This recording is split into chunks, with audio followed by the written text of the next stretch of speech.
Hello, and welcome back to Zenin Fanfics. Today we're starting an exciting new series. What if Vigilante Deku had a healing quirk? If you enjoy this video, please like and subscribe for more content. The story we're featuring is written by Ground Zero Bakugo on archiveofourown.org. You can find all the relevant links in the description, so be sure to check out the author's profile and say hello.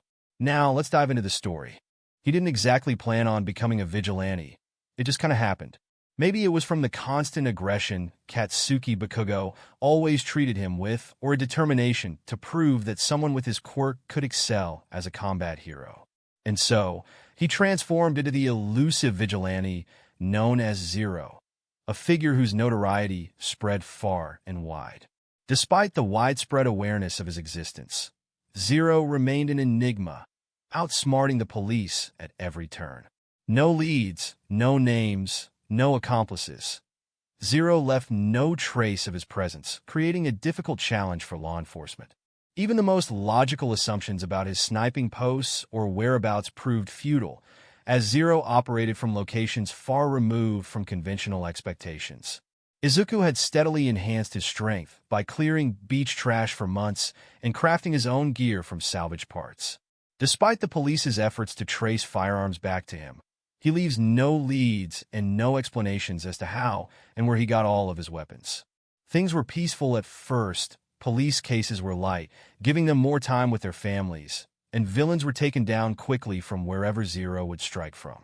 But then, police found the criminals with more extensive injuries and wounds, some even needing to be hospitalized, which meant that they were back to focusing on Zero's case again.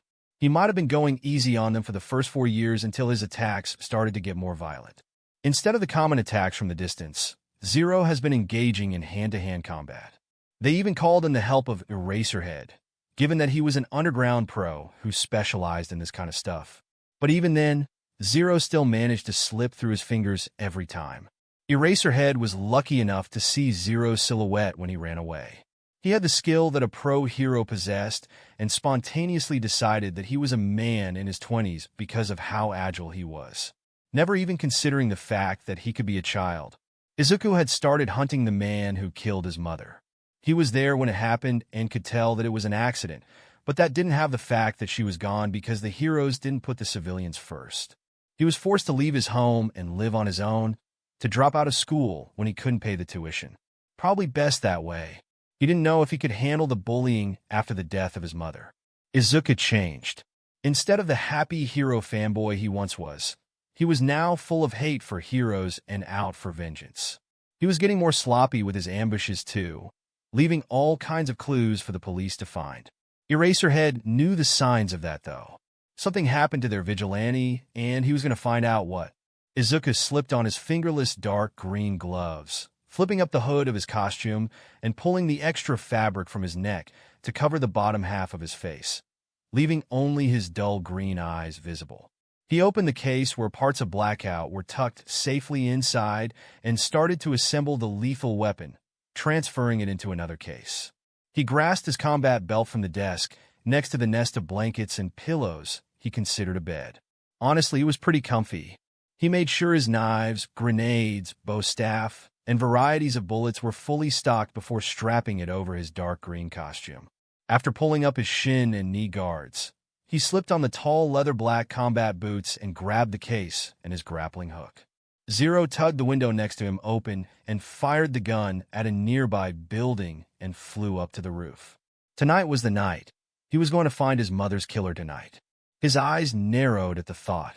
His pockets may be filled with different kinds of bullets that no one had ever thought could be made, but they were also packed with real bullets that were made to kill, and that was what filled his magazine tonight.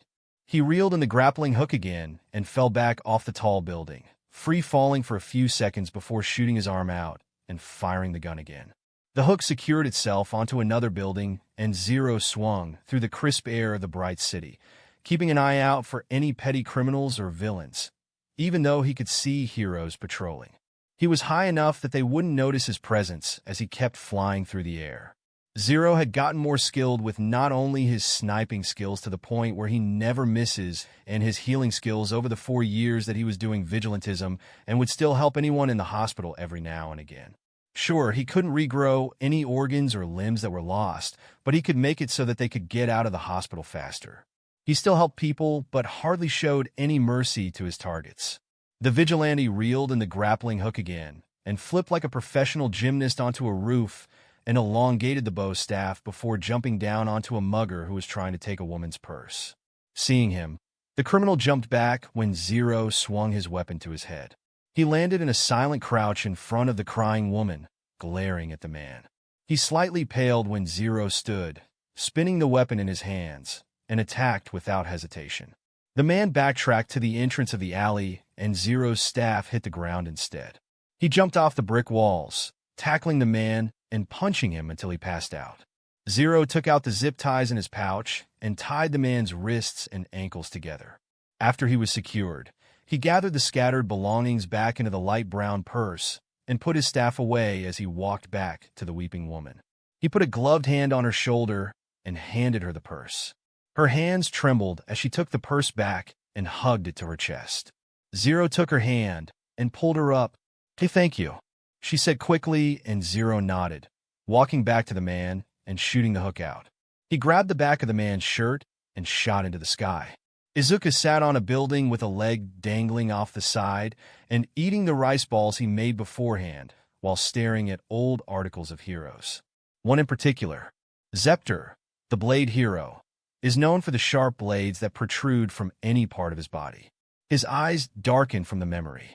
He had been patrolling that night when he spotted a villain attack in the distance and arrived just in time for Zepter to stab his mother when the villain used her as a shield. He just stopped. Izuku didn't think about anything as he watched the villain toss his mother away, just watching her limp body, waiting for her to move, but she never did. Tears had soaked his mask as he turned to the fight. Zepter's face was pale with shock and horror as he stared at the green-haired woman. Zero's first thought was to shoot the hero right then and there, but the villain was terrorizing the civilians still, so he put aside his feelings and drew Blackout from its case and lay on the roof, steadying the stands on the edge, and closed a low-powered taser bullet in the capsule of the gun. He squished his face against the cold metal and lined his eye into the scope. The villain was able to control water, lashing out at the people with water-encased arms, making the low-powered bullet the right choice in this scenario. A high-powered one could most likely fry his brain since water and electricity didn't mesh well together. He lined the bullet up to the middle of his back and waited for him to start turning before he pulled the trigger. The gun fired with a loud boom, almost as loud as Katsuki's explosions, and hit the villain square in the chest. He convulsed, and the water fell to the street. Everyone was in shock at the sudden attack, and Zero pulled his sniper over the side before their eyes could land on him. When he looked back over the ledge, Zero watched the heroes grab the villain and pull him into the back of a transport vehicle, and his eyes followed Zepter as he stumbled over to the woman he had unintentionally stabbed and checked her pulse, but Izuku already knew that she was gone. He dragged his mask down his neck and threw up. Tears mixed into the green and brown pile of vomit as he sobbed. His mother was gone, and he never got to apologize for what he said that night. They had gotten into a huge argument hours before, leaving Izuku to walk out of the house with his gear. The things that were said, Izuku clutched his chest, the sirens of police cars and ambulances drowning out the sound of his screams. Inko Midoriya died, thinking that her son hated her. Izuku blinked the memory away, wiping at his face to get rid of the tears. Izuku used to be full of smiles and laughs. But that moment, just 5 seconds, snapped something in him, and he just broke. Izuku hasn't felt anything for 4 years. He sat up with a sigh, rubbing his head. He stiffened when he saw a familiar hero walking down the empty street. Slowly, ever so slowly, Izuku pulled his mask back up his face and attached his 15-inch knife to his lower back and the long box of his sniper across his back and lowered himself to the ground behind Zepter, creeping up behind him and drawing his knife. He shook with years of rage and lunged with a yell. The hero spun around and a blade snapped out of his arm, blocking the attack, but Zero slashed out with another blade, scratching his cheek as Zepter jerked back. Zero didn't give him time to breathe as he attacked again. Zepter groaned when one of the vigilante's blades sunk into his stomach, not deep enough to fatally wound or hit any vital spots, but it still slowed him down when he tried to move out of the way. When he finally had the chance to attack, Zero spun out of the way and behind him, knocking him to the ground with the butt of his grappling gun. He sat astride his waist and brought the blade down towards his head with another yell, only for his wrist to come to a stop. Zero looked at the cloth around his wrist, then followed it towards a part of the darkest areas, where red eyes shone through it. Izawa huffed in annoyance and exhaustion when nothing was happening during his patrol again. Thanks to this city's notorious vigilante, crimes have dwindled, but he was still required to do this job instead of having a proper sleep schedule and seeing his husband outside of their teaching jobs. Just one more hour. One more, and then I can go get at least 3 hours of sleep before teaching another incompetent class of students. He couldn't help the overwhelming feeling of shutting his eyes. He would have fallen asleep if a scream of pure anger hadn't rang through the once silent neighborhood. Izawa shoved his yellow goggles over his eyes, and he swung towards the scream. His eyes widened, however, when he saw none other than the Vigilante Zero attacking a pro hero. Not defending, attacking. He had gotten the chance to see the guy's masked face to know that this was him, and due to the evidence, he had never shown any signs of aggression towards the innocent, not even towards the villains and criminals that he always helped take down. Eraserhead's scarf flew out of the ally and wrapped around Zero's wrist just before he could shove that wicked black blade through Zepter's skull, making the kid on top of him look in his direction where his quirk was already activated. Zero's eyes widened when Eraserhead stepped out. He flipped the 9-inch dagger in his other hand and tried to drag it across Zepter's throat, and the other end of Eraserhead's capture scarf shot out and snagged onto that wrist too. Zero snarled with savage rage as the scarf twisted, making him drop his knives, and Eraserhead jerked his arms. Zero flew towards the underground hero, who reached out to grab him, but with surprising agility, Zero flipped and tried to land behind him, but Eraserhead swung his leg out, kicking him down the street. Eraserhead looked at the unconscious pro on the ground, and then at the kid in front of him. He couldn't tell from the distance, but when Eraserhead saw him running, he was too far away to judge how small he was, and he was small. His black hair fell back around his shoulders as Zero flipped to his feet, placing his case in front of him. The case snapped open, and the pro's eyes widened at the huge sniper pointed at him. Whatever bullet he had loaded into it seconds after he took it out was fired with a flash of orange and a bang. Eraserhead was fast, but not fast enough to dodge a bullet, and thought that was it, but no. Instead of blinding pain that would have erupted from his chest, a net exploded from the bullet and tangled around him. He grunted when the air was knocked out of his lungs, and he saw Zero sprinting towards the rousing hero behind him. Eraserhead effortlessly sliced through the net with his knife, swiftly immobilizing Zero by wrapping his scarf around the vigilante's leg, sending him crashing to the ground. As Zepter fled in retreat, Eraserhead couldn't help but scoff at the supposed hero's lack of commitment. However, his attention returned to Zero, who emitted a wounded sound while revealing another concealed knife. Despite the injuries, Zero ignored Eraserhead and sprinted after Zepter. Perplexed by the vigilante's fixation on the escaping hero, Eraserhead pondered the situation. His contemplation was cut short when Zero, still grappling with his injuries, launched an attack from the air. Eraserhead reacted swiftly, grabbing Zero's foot and slamming him onto the ground. The pain cry that escaped Zero's lips hinted at his youthful age. Zero, seemingly unfazed, shifted his focus toward the fleeing Zepter. However, to his dismay, Zepter had vanished, leaving Zero distraught. As he whimpered in disappointment, Zero realized he had missed a crucial opportunity. In a desperate attempt to salvage the situation, Zero moved, ending up on top of Eraserhead. Strangely, instead of launching another assault, Zero merely placed his hands on Eraserhead's chest.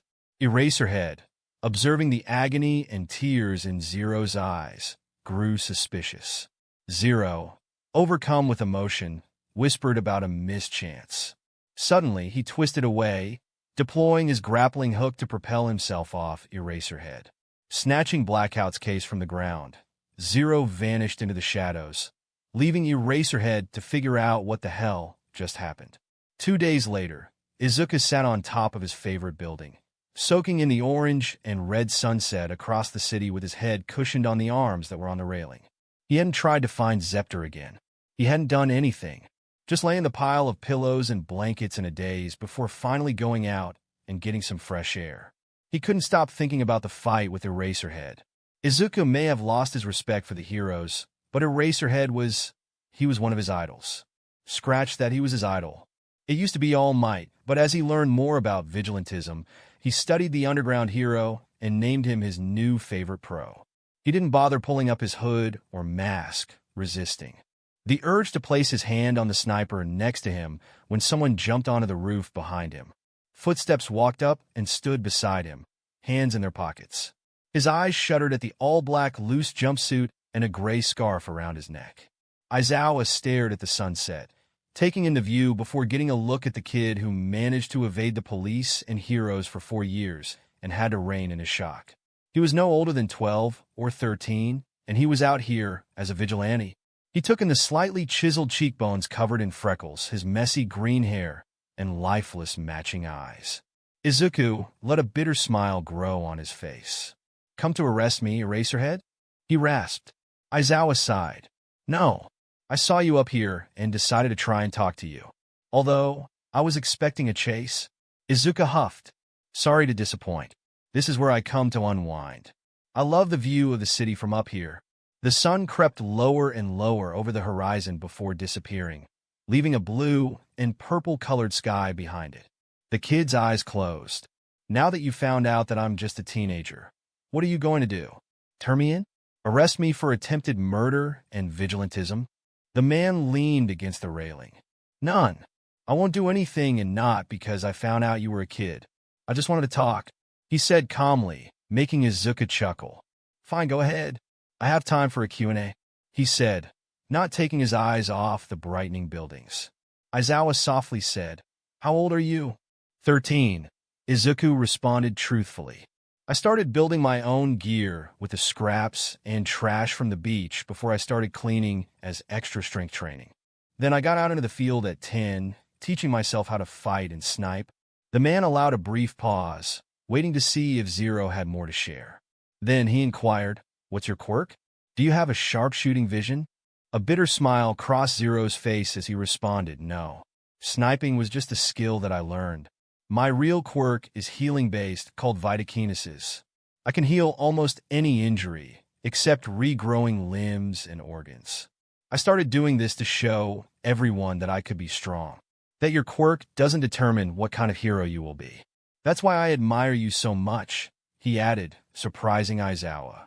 Zero continued, "There isn't a lot of info about you, of course, but I know that your quirk is erasure, and you can erase someone's quirk with just a look. It's not combat-based, yet you still became what you are today, basically fighting Quirkless the entire time." As Zero spoke, his smile softened, revealing a more youthful and vulnerable side to his character. Aizawa couldn't help but be moved by the genuine admiration and connection Zero felt toward him. "You're so cool, Eraserhead," Zero whispered in awe, the words more a reflection of his thoughts than an intended compliment. Aizawa couldn't help but feel a subtle uplift in his spirits at the unexpected praise. While Zero exuded confidence as a fighter, there was an underlying sense that this kid had witnessed and experienced far more than his bravado let on. Aizawa's lips twitched upward in a faint, appreciative smile, recognizing a unique blend of admiration and weariness in Zero's words. "Why did you try to kill that man the other night?" Izuku's eyes clouded over, and his smile faded as he said quietly, "He killed my mom," he said, and Aizawa's breath hitched in his throat. Izuku's jaw clenched. "There was a villain attack last year, and Zepter was helping the others fight against the villain who could control water. When he tried to attack, the villain grabbed my mom and used her as a shield." His lip wobbled. Zepter's blades went inside her instead. He sniffled. "We had gotten into an argument that night, making me storm out of the house like a baby having a temper tantrum." Izuku scoffed at himself. "Mom got worried, so she came out to find me and was dragged into the attack. I went over to help them, but I only saw him run his blades through her." He sobbed, swiping his arm over his eyes. "The things I said to her. My mom died thinking that I hated her." Aizawa winced as Izuku cried. He didn't know what to do with crying children. That was Hisashi's department. Izuku eventually calmed down. I lost my respect for heroes then. I used to be obsessed with finding information about anyone's quirks. I used to know who the heroes were off the top of my head. But now, I just resent every one of them. He looked at him with wide eyes. Except you, of course. I'm not sure why. I guess you're just immune to my hatred. Aizawa snorted at that. I'm honored. But I can tell you right now that killing him wouldn't have solved anything. You wouldn't feel any better.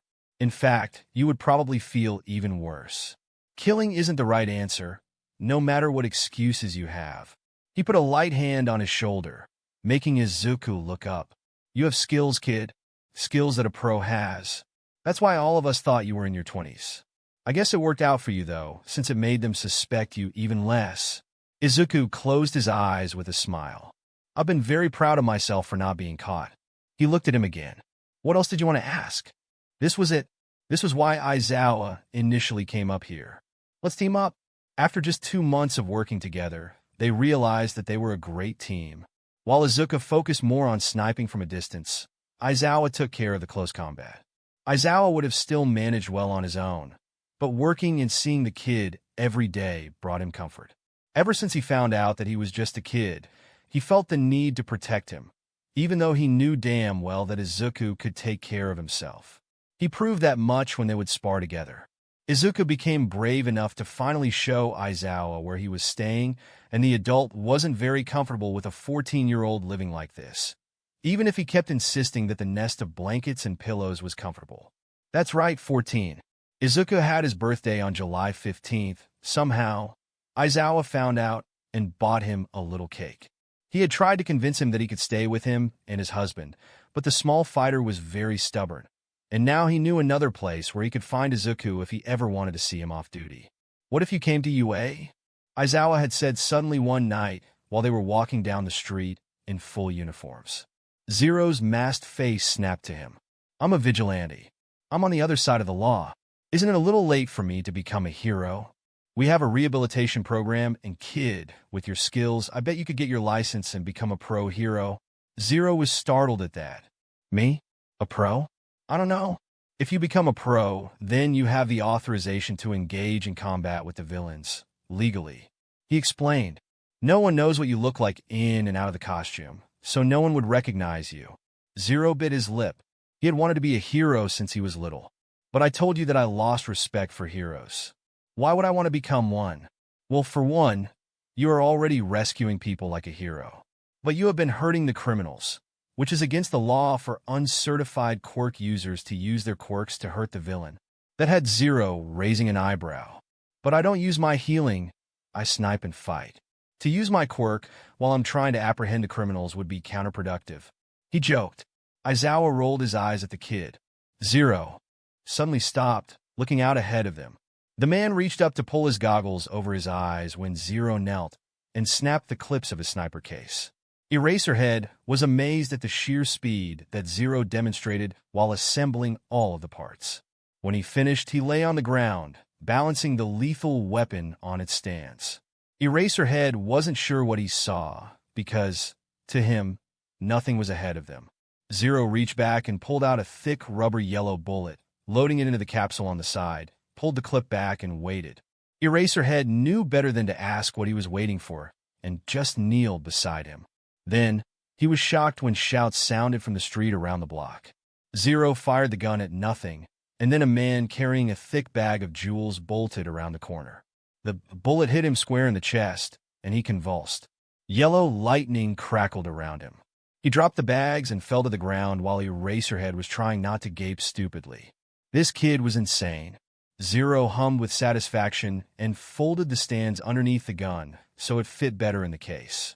Izuku stood, wiping any dirt from his clothes, and walked towards the unconscious man. He pulled out his zip ties, strapping them to his wrists and ankles before suddenly jumping up the building.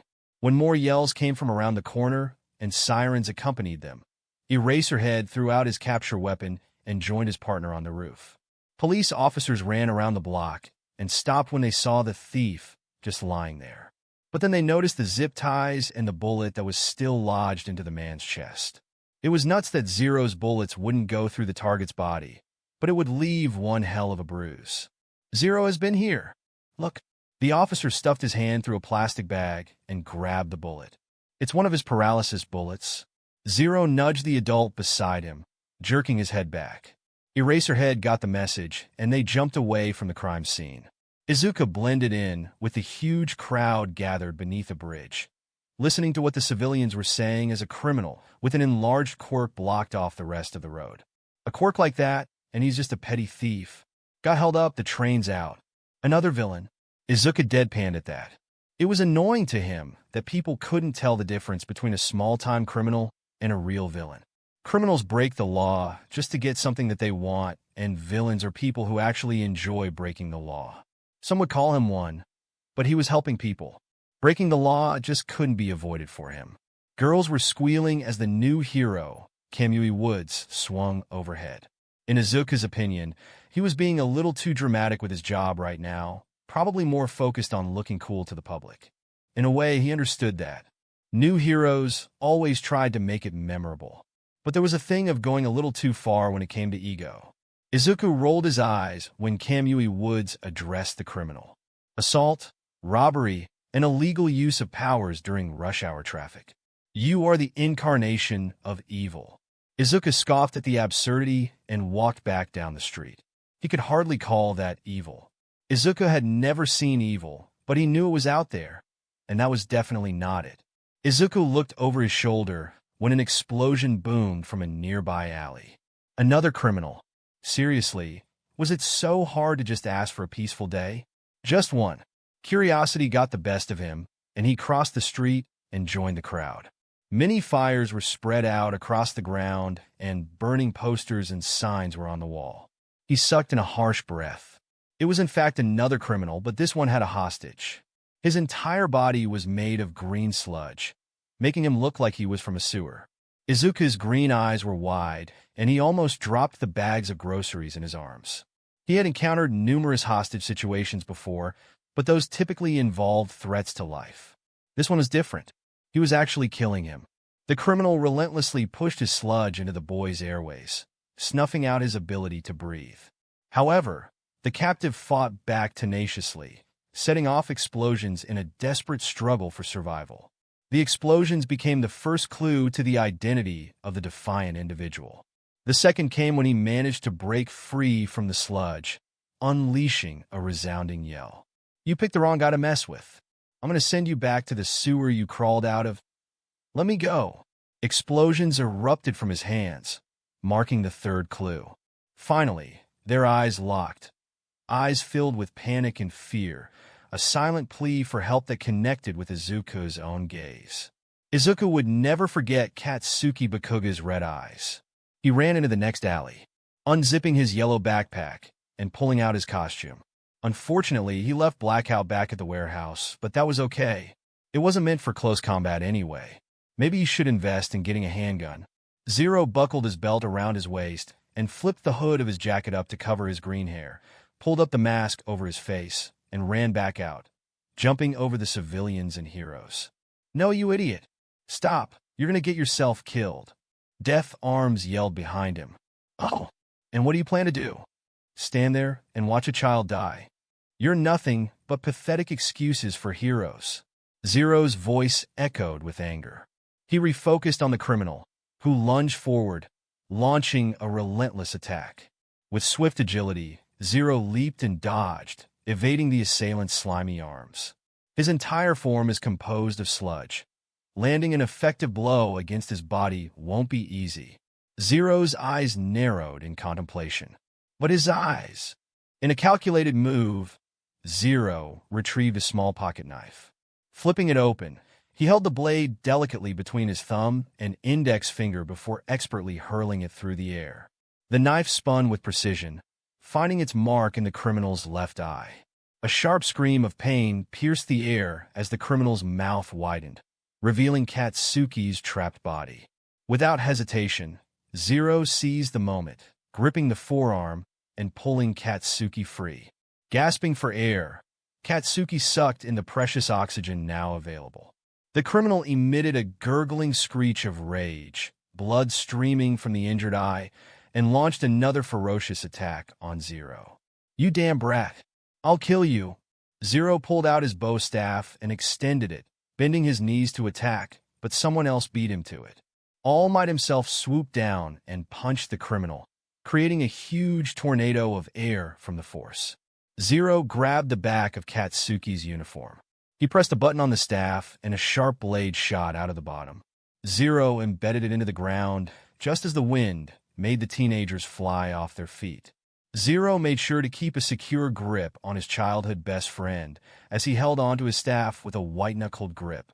When the wind receded, they fell back to the ground with a grunt. Zero stood and pulled the staff out of the ground and retracted the blade before shrinking it and pocketing it just as it started to rain.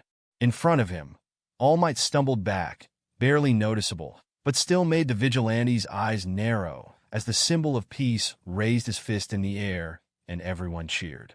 Zero rolled his eyes so hard they almost got stuck in his skull. A hand grasped his shoulder, just pulling him back before he reacted. Zero spun, grabbing Death Arm's bicep and shoved him to the ground. "Don't touch me," he hissed into his ear. The cheers died down, now focused on him. He met Katsuki's eyes briefly before he shot his grappling hook out and was gone before anyone could really look at him. "I saw the news," Aizawa said 3 days after the Sludge villain as they sat on a roof, eating the bento boxes Aizawa had packed for them. Izuku sighed. "I figured." A vein pulsed on his forehead. "It just made me so mad when the so-called heroes just decided to wait until another came with a quirk more suitable to take him down while someone was dying." He shoved the last piece of rice into his mouth and opened his gun case. Izuku stuck his hand underneath the silicone cushions and pulled out a bunch of cleaning supplies. He disassembled the sniper and started cleaning it roughly. Aizawa didn't say anything, letting him cool off a bit. "I thought about what you said," Izuku said, and when Aizawa looked at him, Izuku's face was solemn. "Sometimes I think about how I just disregard the law and do things on my own. Hell, I'm not even registered into the foster system. But then I think about everything that I've done and say, this is what I'm meant to do." I had given up on the dream of becoming a hero a long time ago, and it was mostly because of the things all of the kids had said to me back then, saying that with a quirk like mine, I could never become the hero that I've always wanted to be. He looked at the dark sky. "If I'm being honest, I love the feeling of running from the law." He let out a laugh. "You think someone with that kind of attitude could be a pro-hero?" Aizawa just eyed him thoughtfully.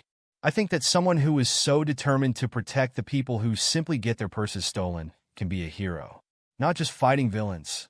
There are a lot of people who only become heroes for fame and money. You are one of the few who do it for the ones who can't protect themselves. You're already a hero, kid, no matter what the police or other citizens think." Izuku swung his feet gently. "I couldn't even save my mom," he whispered. Aizawa knew how he felt. He understood that feeling of not being able to save someone in time. He pushed away the face of Oboro Shirakumo and focused on the child in front of him. "It's true that there is still a lot for you to learn, but right now, I know that you can become a pro." He rested his hand on his shoulder. "You can become a hero." Izuku bit his lip, shining wide eyes. He chuckled and stood when the sun crept into the sky. Aizawa stood as well as Izuku pulled up his mask and hood, becoming his other persona. His grappling hook wrapped around the building next to them and pulled on it to make sure it was secured. Aizawa thought he was going to jump away, but he looked at him over his shoulder again, and the hero swore he saw a spark of light in those dark eyes. "You know, you're not what I thought you'd be like," he said softly, and Aizawa raised a brow. "What?" "Mean and scary." The edges of his eyes crinkled when Izuku smiled. "Yeah." Aizawa bent down to his level. "Yeah, well, I actually thought you'd be kind of mean and scary too," he said softly, and the 14-year-old let out a disbelieving laugh and jumped away. Aizawa smiled after him as his silhouette disappeared around the building. Izuku may be one of the most skilled snipers in the world, but under all of that bravado, he was still just a kid. "He's going down Eastwood Street," Eraserhead said into the comms in his ear. Zero flipped onto another roof 5 miles away, looking through the maximized scope, and spotted the speeding black car. Zero smirked and loaded a rigged bullet that was meant to expand into spikes once the target was hit by the magazine. He had never shot at a moving car before, but that was okay, because he never misses. Bang! The bullet went through the tire, and the car started to spin uncontrollably down the street. Zero reloaded with a paralysis bullet and stared at the man, who fell out of the car with a hand over his mouth from the scope of Blackout. He snatched up a crying girl from the back seat with bright orange hair and scales running across her cheeks, using her as a human shield as he frantically looked around for Zero. He didn't stand for long, though, as Eraserhead swooped in and took him down instantly. Zero hummed with satisfaction, folding the gun's legs and swinging the strap over his shoulder, walking towards the back of the roof, ready to go home. Aizawa sat on the only chair in Izuku's living space, while Izuku's glowing yellow hands hovered over the deep cuts in Aizawa's arms. The boy was wincing the whole time, not from any discomfort or pain, but at the heated glare that Aizawa had been staring at him with for the past half hour. They had stopped a robbery that night, and Izuku had accidentally given Aizawa the wrong directions from his position in a tree, leading to him getting ambushed soon after. Izuku backed up when the cuts were fully healed without a scar, and he clasped his hands together sheepishly as Aizawa glowered at him. "Not that I need protection, but I thought you said that you wouldn't put me in danger if you could help it." Izuku smiled. "Trust me, I would never put you in danger." He paused.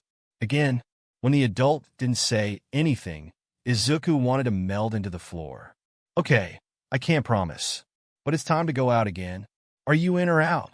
Izuku cocked his gun. It wasn't every day that Eraserhead found himself tied to a chair, facing his equally tied-up teenage partner. At first, this wasn't what the man had in mind when they were going to infiltrate a supposed drug smuggler's base. Zero had only looked around the huge warehouse without a care in the world. They were all alone after they were captured, all their weapons taken. However, Eraserhead did notice that Zero had left Blackout back at his place. And now, the masked figure in front of Zero was holding up the barrel of his gun at him, making Eraserhead's heart get stuck in his throat. But when he didn't shoot him, Zero started talking. "Breaking the law, huh? How original. I bet no one has ever thought of that before. You must be a trendsetter in the criminal underworld." Zero remade. Eraserhead rolled his eyes. "Congratulations on your life choices. I've always thought a life of crime could use a bit more pizzazz. Have you considered a colorful costume or a catchy criminal name? Picture this, the Technicolor Terror or Rainbow Rogue. Just imagine the headlines. But hey, I'm just an aspiring vigilante. What do I know about branding?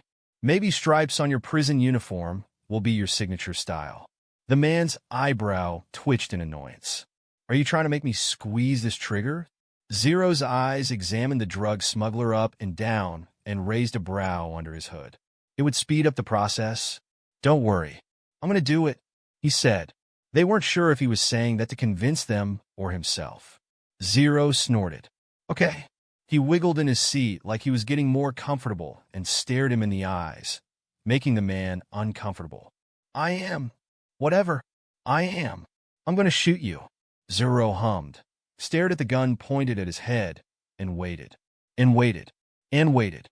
Zero licked his lips underneath the mask and leaned forward. "How much longer is this going to take?" He whispered like he was telling a secret. "This is cutting closer to my decompressing time, and it takes a full 8 hours of sleep to look this good." He taunted. The man's hands jerked, and he pulled the trigger. Eraserhead's eyes widened, but the gun just clicked. The two men stared at it, and he tried again, but it was empty. Zero sighed. "You should really check to see if your guns are loaded first." Zero lifted his freed hands and opened his palm, letting a handful of bullets clatter to the ground and attacking the man, knocking him out cold. Zero grabbed a knife from the guy's body and cut through the ropes holding Eraserhead. He stood, rubbing his wrists. Zero grabbed his sleeve and pulled him into the storage room where their weapons resided. Zero looked at his watch, and his eyes widened. He started shoving all of his knives into his costume. "Come on, we should probably go." He shot the grappling hook onto the railing above them and jumped out the window. Eraserhead followed closely behind after grabbing the unconscious criminal and maneuvered across buildings. Boom! The older man jumped and turned back to the warehouse that was now on fire. The pro stared at it and then glared at the boy beside him, who had his hands behind his back and was twisting his toes into the ground. Relax, it was just a low-powered grenade. And no one was in the building, I think, he mumbled, and Eraserhead scowled. Aizawa tapped his foot on the ground impatiently. Where the hell is he? Hisashi was biting his lip to hold in the laughter as he watched his husband lose his mind. To be fair, Izuku was an hour late. Apparently, punctuation wasn't in his vocabulary. After working with him for 2 years, Aizawa discovered that the boy admired Present Mike. He had caught him listening to his radio show one time, and Izuku was so enthralled that he didn't hear him come in. He had asked the boy once after a mission if he wanted to meet Present Mike, and he greedily said yes. But now he was late. The underground pro grumbled under his breath and pulled out his phone. Hisashi covered his mouth. He'd never seen someone get under his skin like that before, not even one of his kids from the classroom. The sleep-deprived man slapped the phone against his ear, and the line clicked. Hey, I'm sorry I'm running a bit late. Zero's breathless voice said from the other line. I got stuck in some traffic. Traffic? You can zip line across the city, and you somehow get stuck in traffic. Where are you? Zero laughed nervously, stuttering over street signs. 5 minutes, 10 tops. Aizawa suddenly stared at the wall behind Hisashi with a deadpan expression. Are those sirens? Hisashi's mouth dropped, and the boy on the other line hesitated. No. Midoriya, he growled. No. No sirens. Zero hung up. Aizawa's eye twitched. Problem child, I swear. 15 minutes later, someone landed on the balcony, hands on his knees. Aizawa threw the sliding door open, arms crossed. Zero straightened, hand rubbing the back of his head.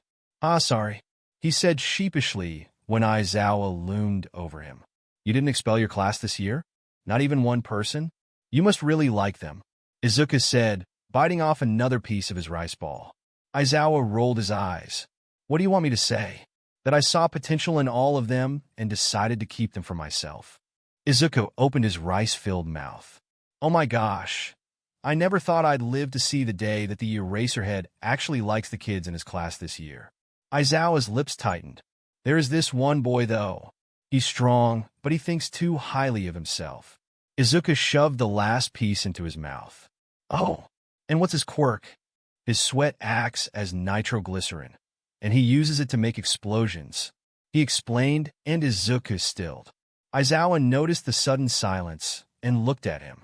The boy smiled. He made it into UA, huh? I knew he could.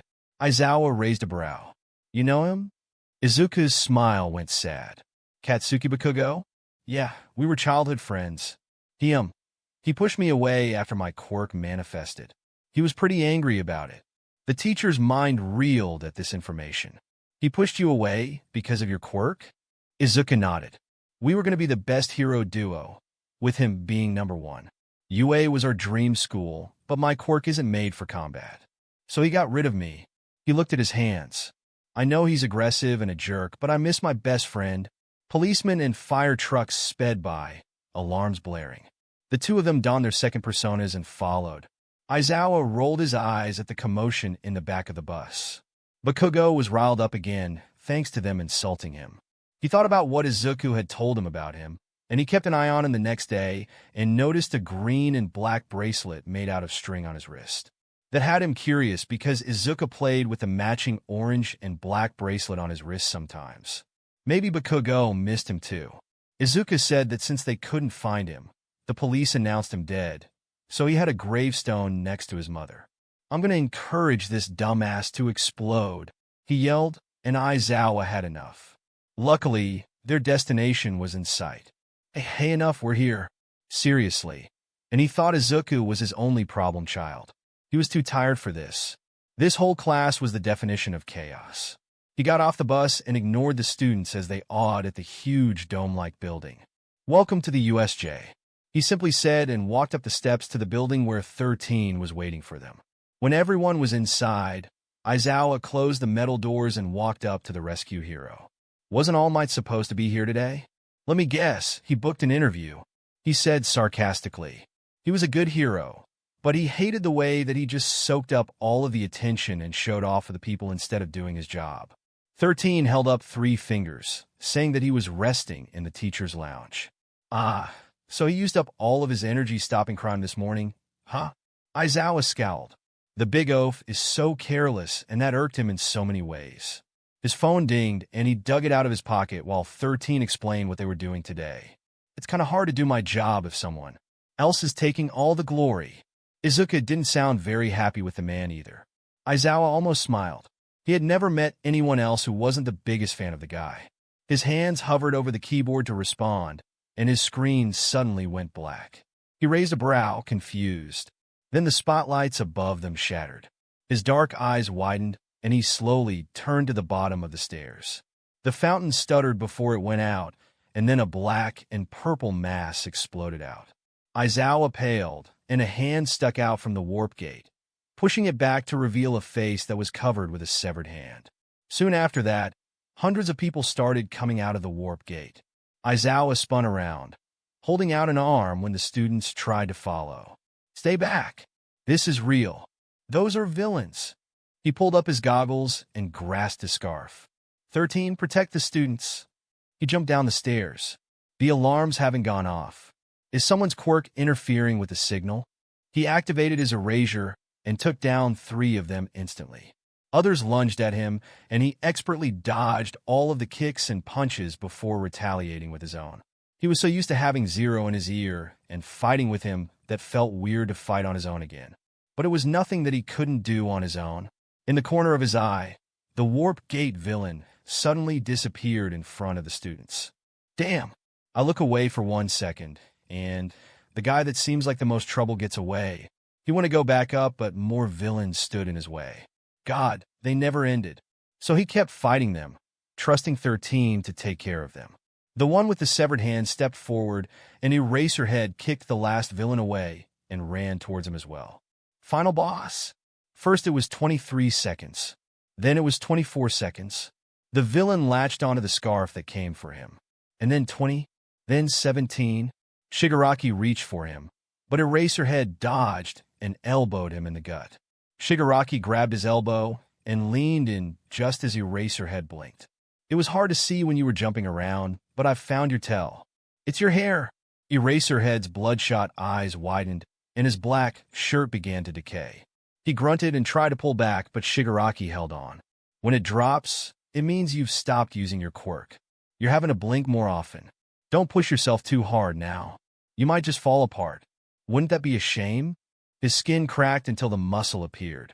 Eraserhead gasped in pain and punched him away. Shigaraki fell to the ground, and the pro jumped back. He destroyed my elbow. He looked to the side and dodged another villain. 2 more came up behind him, and he also managed to avoid them. Shigaraki stood up. That annoying quirk of yours isn't suited for drawn-out fights against big groups, is it? Don't you think you're a little out of your element here, Eraserhead? You're much better at working stealthily. You're known for surprise attacks, not fighting head-to-head. But despite knowing that, you didn't hesitate to jump into the middle of this fight. To put your students at ease, Eraserhead dodged and kicked another villain away from him when he lunged. He activated his quirk again, grabbed his scarf, and faced Shigaraki again, who spread his arms. And look at you, you're still standing. You really are so cool. He looked over his shoulder. Oh, by the way, hero, Eraserhead stiffened when a shadow fell over his body and looked over his shoulder, only to gasp at the monster towering over him. I am not the final boss. The hero thumbed the object in his pocket. Izuku grabbed Aizawa's hand. Here, I made this for you. He held out a black alarm and dropped it into his outstretched hand. For when you need me, if you're ever in trouble, just press this button and it'll send a distress signal to my watch with your location. Aizawa's eyebrows raised, but he closed his hand around it. I just hope you know that I'll never activate it. I'm capable of fighting my own battles. Izuku just shrugged. Fine, don't use it. It might bring me a little comfort if you don't, but humor me and take it. Please. He flashed his puppy eyes, and Aizawa sighed, stuffing the alarm in his pocket, mumbling something that sounded like problem child, and turned to leave, looking at him over his shoulder. I'm never going to press this button, kid. Eraserhead pressed the button.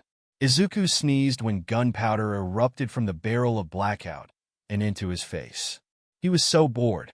Thanks to All Might, Izuku didn't get to stop any crimes. It didn't matter if they were small things like stopping another purse snatcher or a robbery. He just wanted to do something. He sighed and placed the disassembled parts into the black case. Since Aizawa was teaching all day, Izuku couldn't go over to his house and bother him. And another thing, with All Might in town, the crime rate in this city had lowered drastically. He groaned, flopping back onto the mess of pillows and blankets. There's nothing to do. He flinched when his wrist vibrated suddenly and shot up so fast he almost got whiplash.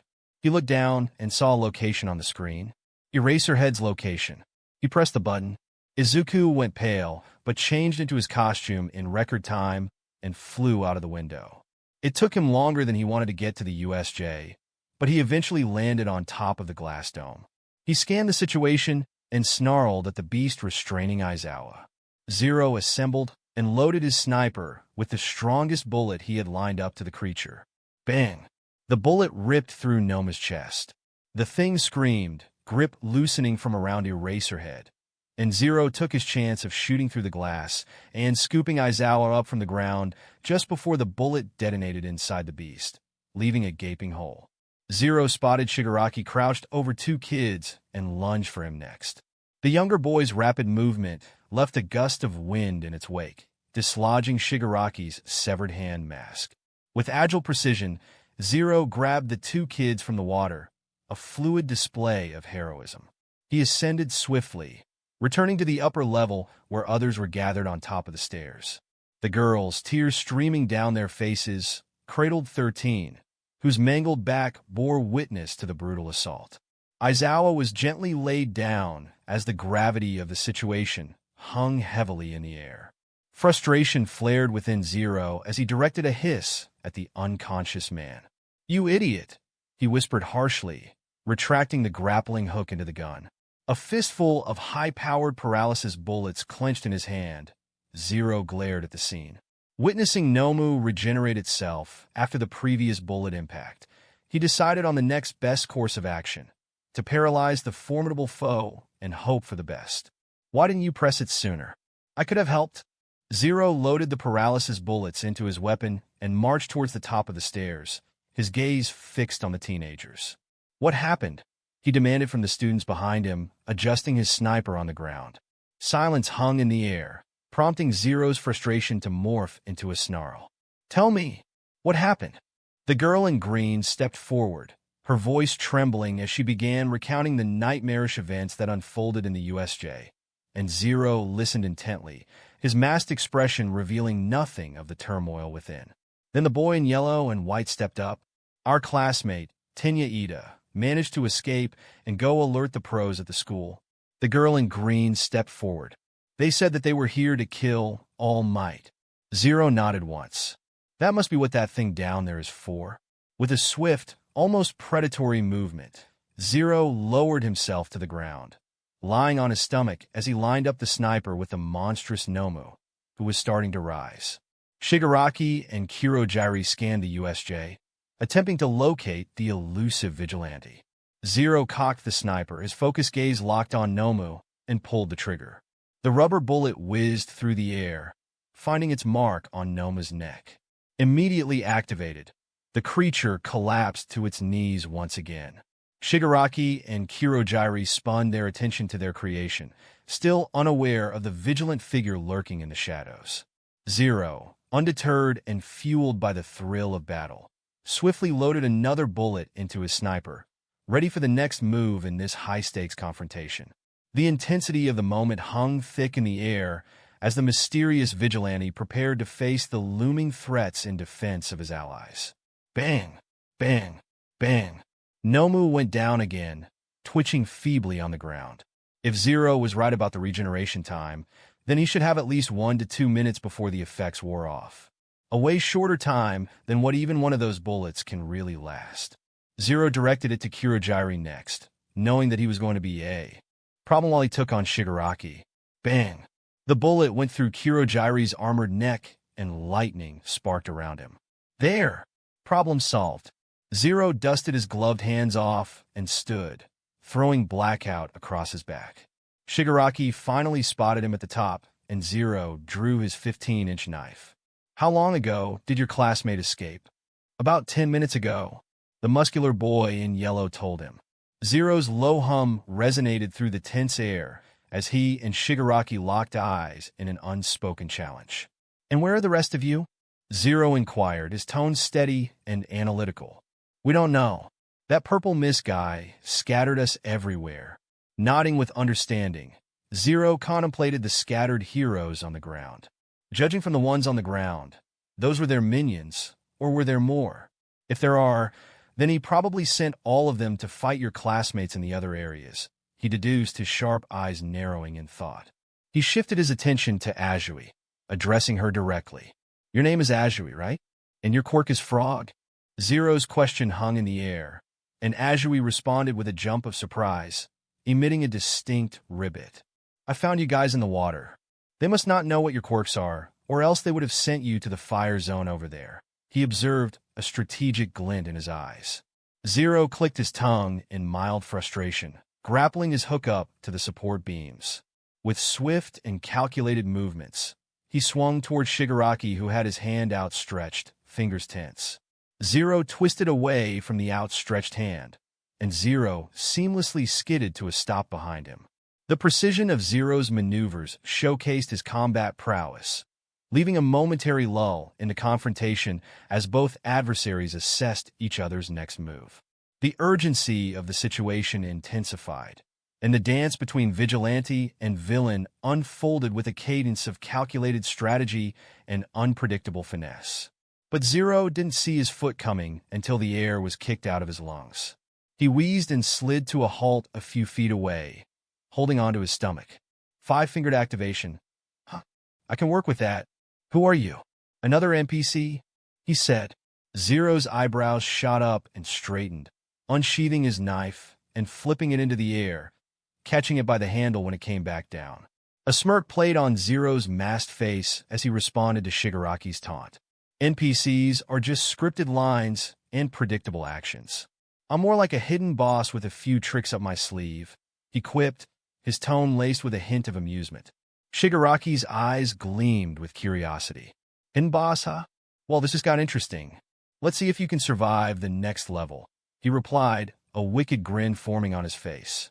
The challenge hung in the air, and a newfound interest sparked in Shigaraki's eyes as he prepared for the unpredictable encounter with the enigmatic vigilante.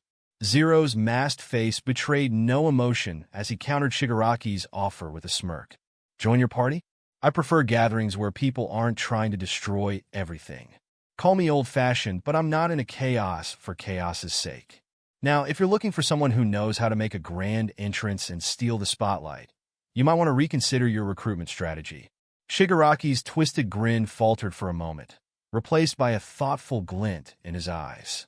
The unexpected response from Zero intrigued him. "Huh, a hero with a sense of humor. Now that's rare." Zero twitched with irritation at Shigaraki calling him a hero. "Maybe you're not as boring as the rest of them."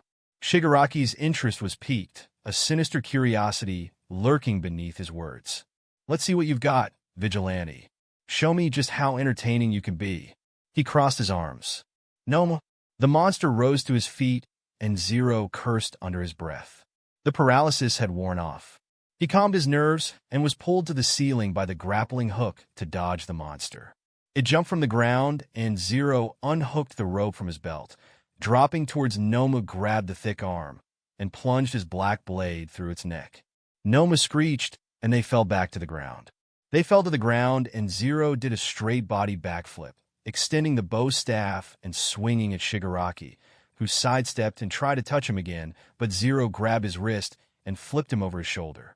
The man wheezed when the air was knocked out of his lungs and rolled to the side, making Zero's staff hit the stone. He shivered when the reverberation snaked through his body uncomfortably. Kirojiri struggled to stand, his form twitching violently at irregular intervals. Witnessing Shigaraki's own battle, he attempted to lend a hand, but a piercing scream cut through the air, and an explosive projectile collided with his neck armor, sending him sprawling to the ground once again. Katsuki stood over him, a victorious smirk on his face. "Found your body that time, you smoky bastard," Katsuki taunted, relishing in his triumph. Meanwhile, Kirishima, displaying his signature resilience, somersaulted over Kirojiri to engage with Shigaraki. However, Shigaraki evaded Kirishima's attack, attempting to grab him, only to be intercepted by Zero. "Move!" Zero commanded, forcefully pushing Kirishima out of harm's way. As Shigaraki attempted to grab Zero, the vigilante skillfully maneuvered, sitting on his shoulders. With a swift twist, Zero spun Shigaraki's body, utilizing the momentum to land on top of the villain's chest. As Shigaraki stared up with murderous intent, Zero's arm reeled back, delivering a powerful punch that dislodged the hand covering Shigaraki's face. Shigaraki's red eyes bore into Zero, and the vigilante couldn't help but grimace at the intensity of the gaze. In an attempt to diffuse the tension, Zero remarked, "Oh, you are in dire need of chapstick, my friend. Maybe a little moisturizer." Shigaraki growled in response, successfully bucking Zero off, though the vigilante allowed it, swiftly flipping back over to shield the three boys behind him. The trio of heroes in training observed the unfamiliar boy with a mix of awe and confusion. Meanwhile, Shigaraki, recovering from the assault on his neck, picked up his severed hand and seamlessly reattached it to his face. A visible wave of relief washed over him as the hand found its place. With a momentary pause, Shigaraki eyed the enigmatic figure before him, backing up while rubbing his sore neck. Zero, ever vigilant, maintained a protective stance over the kids, ready to face whatever challenges the chaotic battlefield threw their way. "Heh, you got careless, you dumb villain. It wasn't hard to figure you out. Only certain parts of you turn into that smoking warp gate. You used that mist to hide your actual body as a kind of distraction, thinking that made you safe. But if you didn't have a body, you wouldn't be wearing this neck armor, right? You're not immune to physical attacks if they're well aimed." Kirojiri groaned and tried to move, but Katsuki let loose a couple of small explosions. "Don't move!" He leaned down and grinned psychotically. "You try anything funny, and I'll blow your ass up so bad they'll be piecing you back together for weeks." Zero rolled his eyes. Of course, he had never changed. In fact, he seemed even worse. "Oh, that doesn't sound very heroic," Kirishima said. Shigaraki clasped his hands. "They escaped uninjured and captured my two strongest men. Kids these days really are amazing. They make the League of Villains look like amateurs. Can't have that." Zero scrunched his nose. "They named themselves the League of Villains? How original." Shigaraki looked at the monster, who reached up and tore the blade out of his neck. "Nomu?" Zero's eyes widened in shock. Holy, he seriously underestimated its regeneration time. Zero pulled Blackout off of his back and loaded another explosion bullet into it. Shigaraki looked at Katsuki. "First, we need to free our method of escape." Zero gasped. "No! Get him, Nomu!" The monster lunged. The doors blasted open, and Zero fired. The bullet hit home through Nomu's head, but Zero was too close when the explosion went off. He flew back into Katsuki, who grunted from the impact. Zero gasped for breath and scrunched his nose at the stench of sizzling skin. "Shit!" Zero hovered his hand over his arm, and it glowed a bright orange. He groaned and stood, the skin on his arm growing back. He looked back at Nomu. There was no way in hell he could regenerate after that. His head exploded. Kirojiri warped next to Shigaraki, who was seething with absolute rage and shock.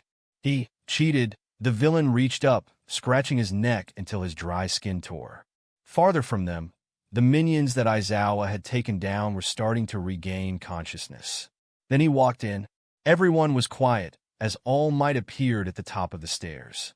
The minions didn't even have a chance to speak before the #1 hero knocked them back down again and stood in front of the four kids. He was still very confused about who the other boy was, but knew for a fact that he wasn't a villain, given that he saw him kill the Nomu to protect Katsuki. "It looks like you've been bested, villains. Surrender," All Might said. Shigaraki ignored him and stared at the vigilante, who walked up beside All Might arm healed and loading Blackout with a real bullet this time. "Who are you?" Shigaraki hissed. Zero glared at him. Not only did he hurt Aizawa, but he also tried to kill Katsuki. Bang! Shigaraki jolted as bullets ripped through his shoulders and hands. Kirojiri wrapped himself around Shigaraki to protect him from the pros at the entrance of the USJ. "Let's get out of here," Kirojiri told Shigaraki, but he grunted when a force ripped him away from him. 13 was conscious again and using all 5 finger canisters to suck in Kirojiri. Shigaraki kept his eyes on Zero, though, as he sunk deeper into the purple mass. "I'll find you, Zo." They disappeared. Izuku stared at the closed gate of UA High School from across the street. He wasn't in his costume, but if they even let him in, he'd have no choice but to give his identity away if he wanted to heal Aizawa. There's no way out of it. They'll ask him how he knows him, maybe even ask how his quirk is so advanced. He believed that Recovery Girl was handling his healing well, but there were still going to be drawbacks. He would be bedridden for at least a week considering his injuries and Recovery Girl's quirk limitations. With his quirk, Aizawa would be fully healed in at least 6 hours. He sucked in a breath of courage and walked up to the gates, gulping at the size of it. While Zero was strong and brave and would no doubt scale this wall with ease, Izuku was a weak, nerdy boy who was easily targeted by bullies. Hello, he said meekly to the small black that stuck at the top. "My name is Izuku Midoriya. I'm here to see Mr. Aizawa." Nothing. Did they even know he was there? Could they even hear him? "I know that you have Recovery Girl, but my quirk can heal him faster than hers can. He can be back on his feet by the end of the day." Silence. Izuku huffed in impatience, looking around. He was alone. This was a long shot, but it was probably the only way to get into the school. He said seriously, without hesitation, "I am Zero, Japan's most wanted vigilante. I have come here with good intentions to pay back a debt that is long overdue." That finally got something out of them. The ground shook and the gate opened. Izuku tensed at the 3 pros on the other side.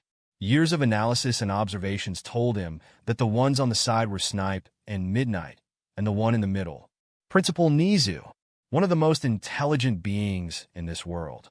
No one knew what he really was.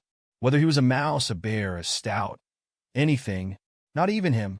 The animal walked forward with a smile that made him shiver. "Well, it's an honor to meet the famous Zero that I've heard so much about. I must admit that I am surprised that a child had outsmarted the police and heroes and made his own gear. Your inventions are on par with power loaders." Izuku blushed at the praise. "You're really just going to take my word for it?" Niza hummed. "Why would you have any reason to lie?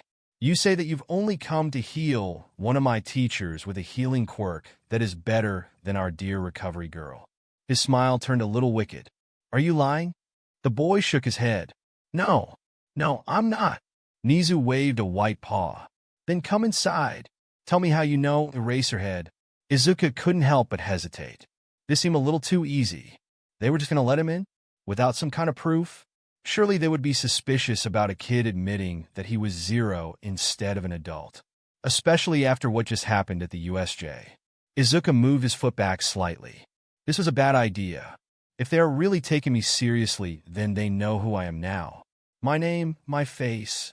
Noticing this, Nizu's smile softened. "Don't worry, we won't turn you into the police. I'm quite interested to see how you'll heal, Eraserhead. I understand why you're wary, but you could say that we also owe you for saving our students during the attack." He clenched his fists nervously, but walked into the gates of UA. Izuku looked around the school he'd once dreamed of going to. Aizawa had told him that they had a rehabilitation program, and that he could become a pro hero instead of being a vigilante. Niza led him to the Recovery Girl's office. He still felt uncomfortable about how this was turning out, and the judging stares from the 2 pros behind him wasn't helping his stress. And with stress came unfocus. He couldn't treat his partner properly with that kind of mindset. In fact, it could reverse everything that Recovery Girl had done, possibly even worse. When the door slid open, Recovery Girl and present mixed attention drew from the man on the bed. The blonde's eyes widened at Izuku while the old lady's narrowed in confusion. "Who's this?" she snapped. Izuku raised a brow. "Wow, someone hasn't had their coffee." He mustered the strength to walk forward. I'm Izuku Midoriya, and I'm here to heal Mr. Aizawa, he said, and Present Mike made a noise of what Izuku thought of as relief. Recovery Girl spun to him. Excuse me? I have an advanced healing quirk called Vitakinesis. I can heal almost any injury. Eraserhead has taken me in and protected me for 2 years. I have done nothing but assist him during his patrols, even though I know he doesn't need any help and give him gray hairs. Present Mike had to cough at that. But now, it's time that I return the favor. He didn't wait for an invitation before walking over to Aizawa. He grimaced at the sight of the man covered head to toe in bandages, arms wrapped thickly with more rolls of them. He looked like a mummy from a sarcophagus. Izuku took a deep breath and turned to everyone in the room. Everyone but Present Mike and Nizu was tense, even though he was surrounded by pros. Listen, with these types of injuries, I need complete and utter silence.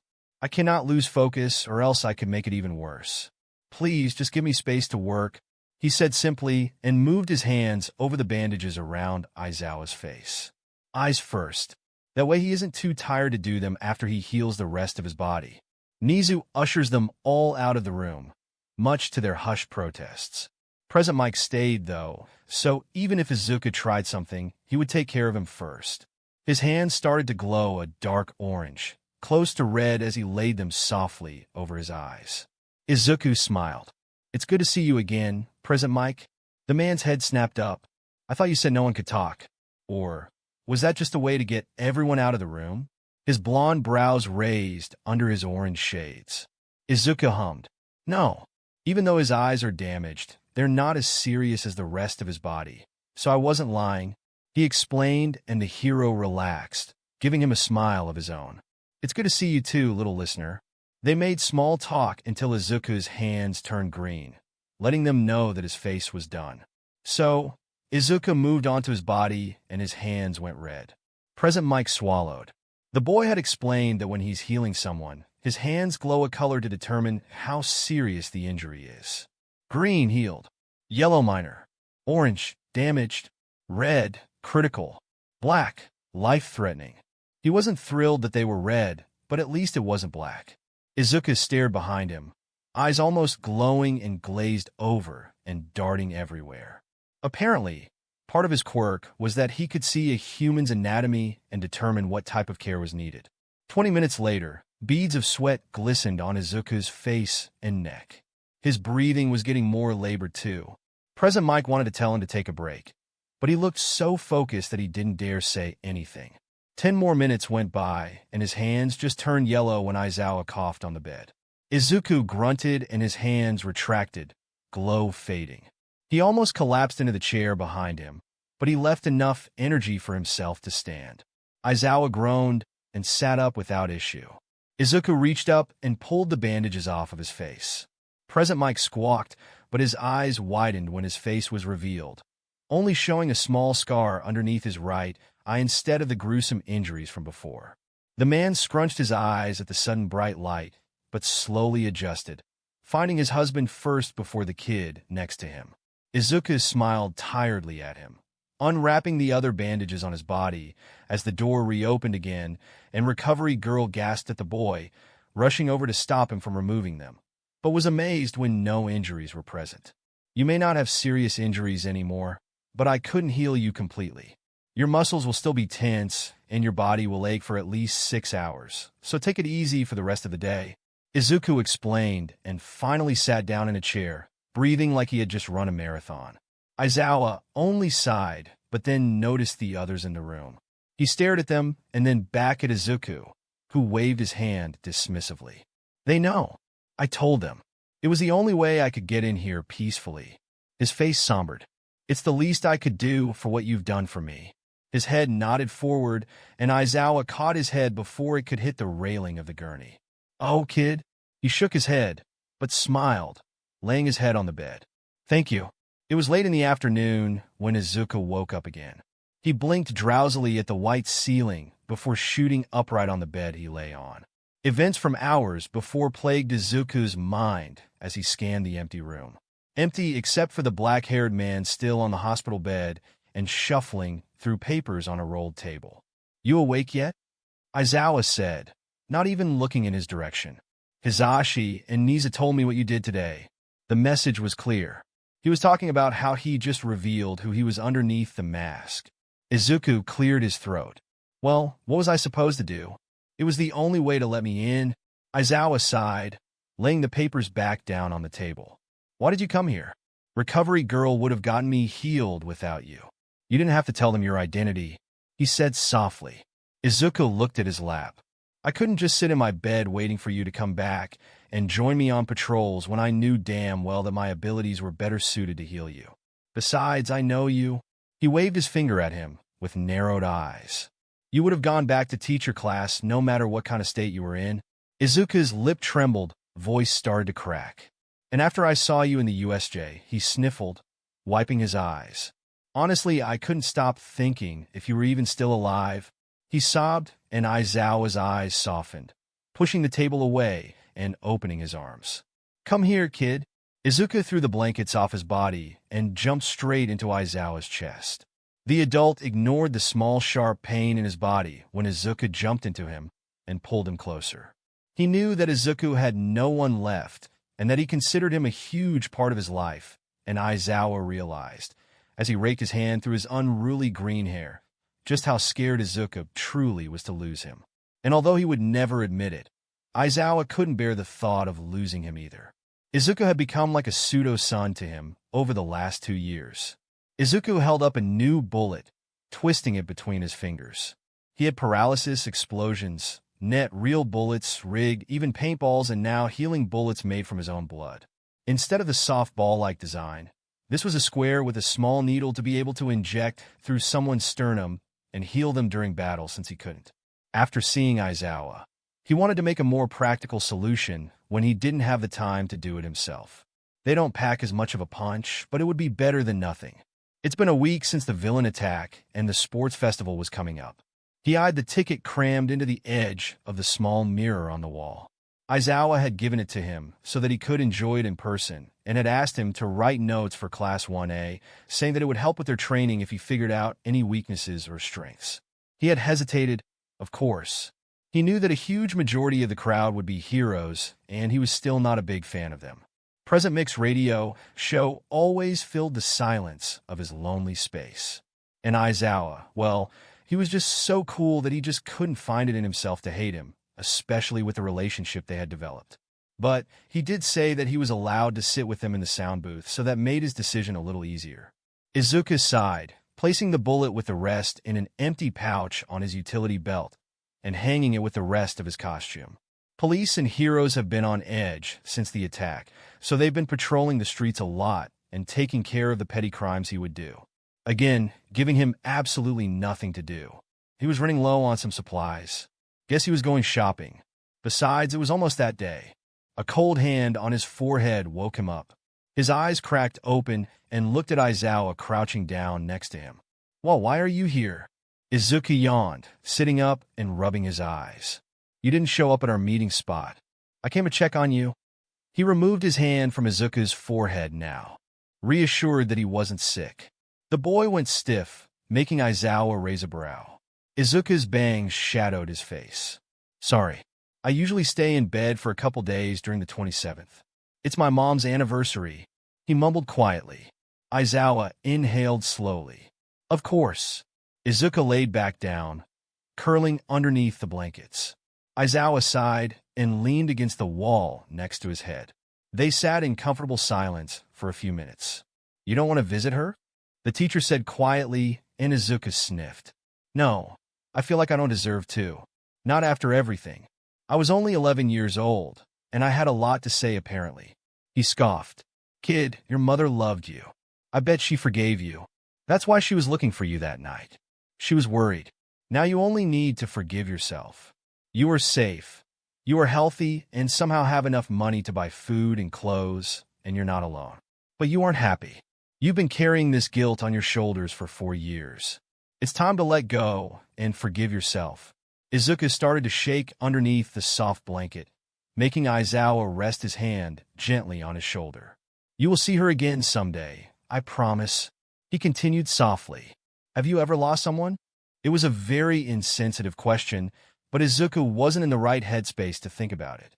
Aizawa closed his eyes. I know exactly how you feel. My friend and I were only at our internships when we helped with a villain attack. He saved so many and was the only casualty. Izuku had lowered the blanket, now staring at him with red eyes. Aizawa smiled. You're a lot like him, you know, he said, not sure if he was saying it to Izuku or himself. The boy found the energy to sit up next to him. Could you tell me about him? That was how they spent the rest of the night. Aizawa tells him stories about Shoyuta Aizawa, Hisashi Yamada, and Oboro Shirakumo. Izuku slowly dragged his feet into the graveyard, carrying a handful of peonies. Aizawa was right, though. He needed to let go of the past and focus on the future. He always did feel like something was holding him back. Maybe it was this. USJ Deku. Izuku stopped at the familiar voice. He looked over his shoulder slowly, but no one was there. He was probably just hearing things. But no, Katsuki Bakugo was here, and not just anywhere a little way down the path in the place where his mom was supposed to be. Izuku crept up behind him and climbed up a tree, close enough that he could still hear him. Sorry I haven't visited for a while, Katsuki grumbled as he plopped down in front of Izuku's grave. Life's been a mess. Got into UA, and then bam, villain attack like 3 days in. Can you believe it? All Might's playing teacher there now. And guess who I met? 13, Present Mike, an Eraserhead. Yeah, the guy we never even heard of, but you probably know him, being the hero nerd you were. Tearing up some grass absent-mindedly, Katsuki continued. If you're up there rolling your eyes, I get it. Therapy's a thing now, apparently. Yeah, even I'm surprised. But it's helping, I guess. Izuku blinked, realizing Kaken goes to therapy? So, turns out I've been missing you more than I thought, Katsuki admitted, fiddling with a bracelet that Izuku recognized. They weaved them together when they were still close. Izuku couldn't believe he still had it. During the villain mess, this vigilante named Zero helped out. Crazy skills and a healing quirk, just like you blabbered about. Got me thinking, you know, what if it was you? Were you alive? But that was impossible. You were on the news for like 2 seconds before they moved on to some stupid shit. Katsuki sighed. There's this annoying dude who's claiming to be my friend. Follows me everywhere. A real pain. But he's not you. A smirk played on Izuku's lips at the notion of Katsuki having an annoying friend. He'll never replace you, Deku, Katsuki mumbled, almost to himself. You got me like no one else did. No words can undo what I did to you. But after your funeral, I decided to ditch the whole surpass all might crap. I'm going for something bigger now. I'm going to be the #1 hero, but not for the usual reasons. It's for you, nerd. With that, he got up and slung his school bag over his shoulder. For you, I'll be the best damn #1 hero the world's ever seen. Just like you would have been, Katsuki declared, walking away with a mix of determination and regret. It had taken a few minutes, but Izuku managed to sneak through the halls of the stadium and finally find the sound booth where Aizawa and Hisashi were supposed to be residing for the sports festival. He didn't bother knocking when he threw the door open and walked in, so both of them started when the door slammed against the wall dramatically. Or one of them did. Hisashi spun around in his chair so fast it almost toppled to the floor, and Aizawa just sighed. Izuku grinned when Hisashi stuttered over words to regain his composure and dragged another chair up to the booth, opening a fresh, clean notebook to analyze the hero course's quirks to figure out any weaknesses or strengths they could work on. That was part of the reason why Aizawa wanted him to come. The other and biggest part was so that he would escape from his hermit lair, as Aizawa not so kindly said to him. Having to take Hisashi to the hospital for a heart attack was not on my to-do list, problem child. Aizawa grumbled at him, making Izuku shrug. If you don't terrify people a little bit, then what's the point? He retorted, snatching a roster of the students participating from a box beside him and scanning over their quirks. Hisashi cleared his throat and briefly glared at the teenage boy before the doors at the bottom of the stadium slowly opened, making the voice hero turn the speakers on to yell over the cheers and screams of the audience. Hey, make some noise, rabid sports fans. Present Mike screamed through the microphone. This year we are bringing you some of the hottest performances in sports festival history, guaranteed.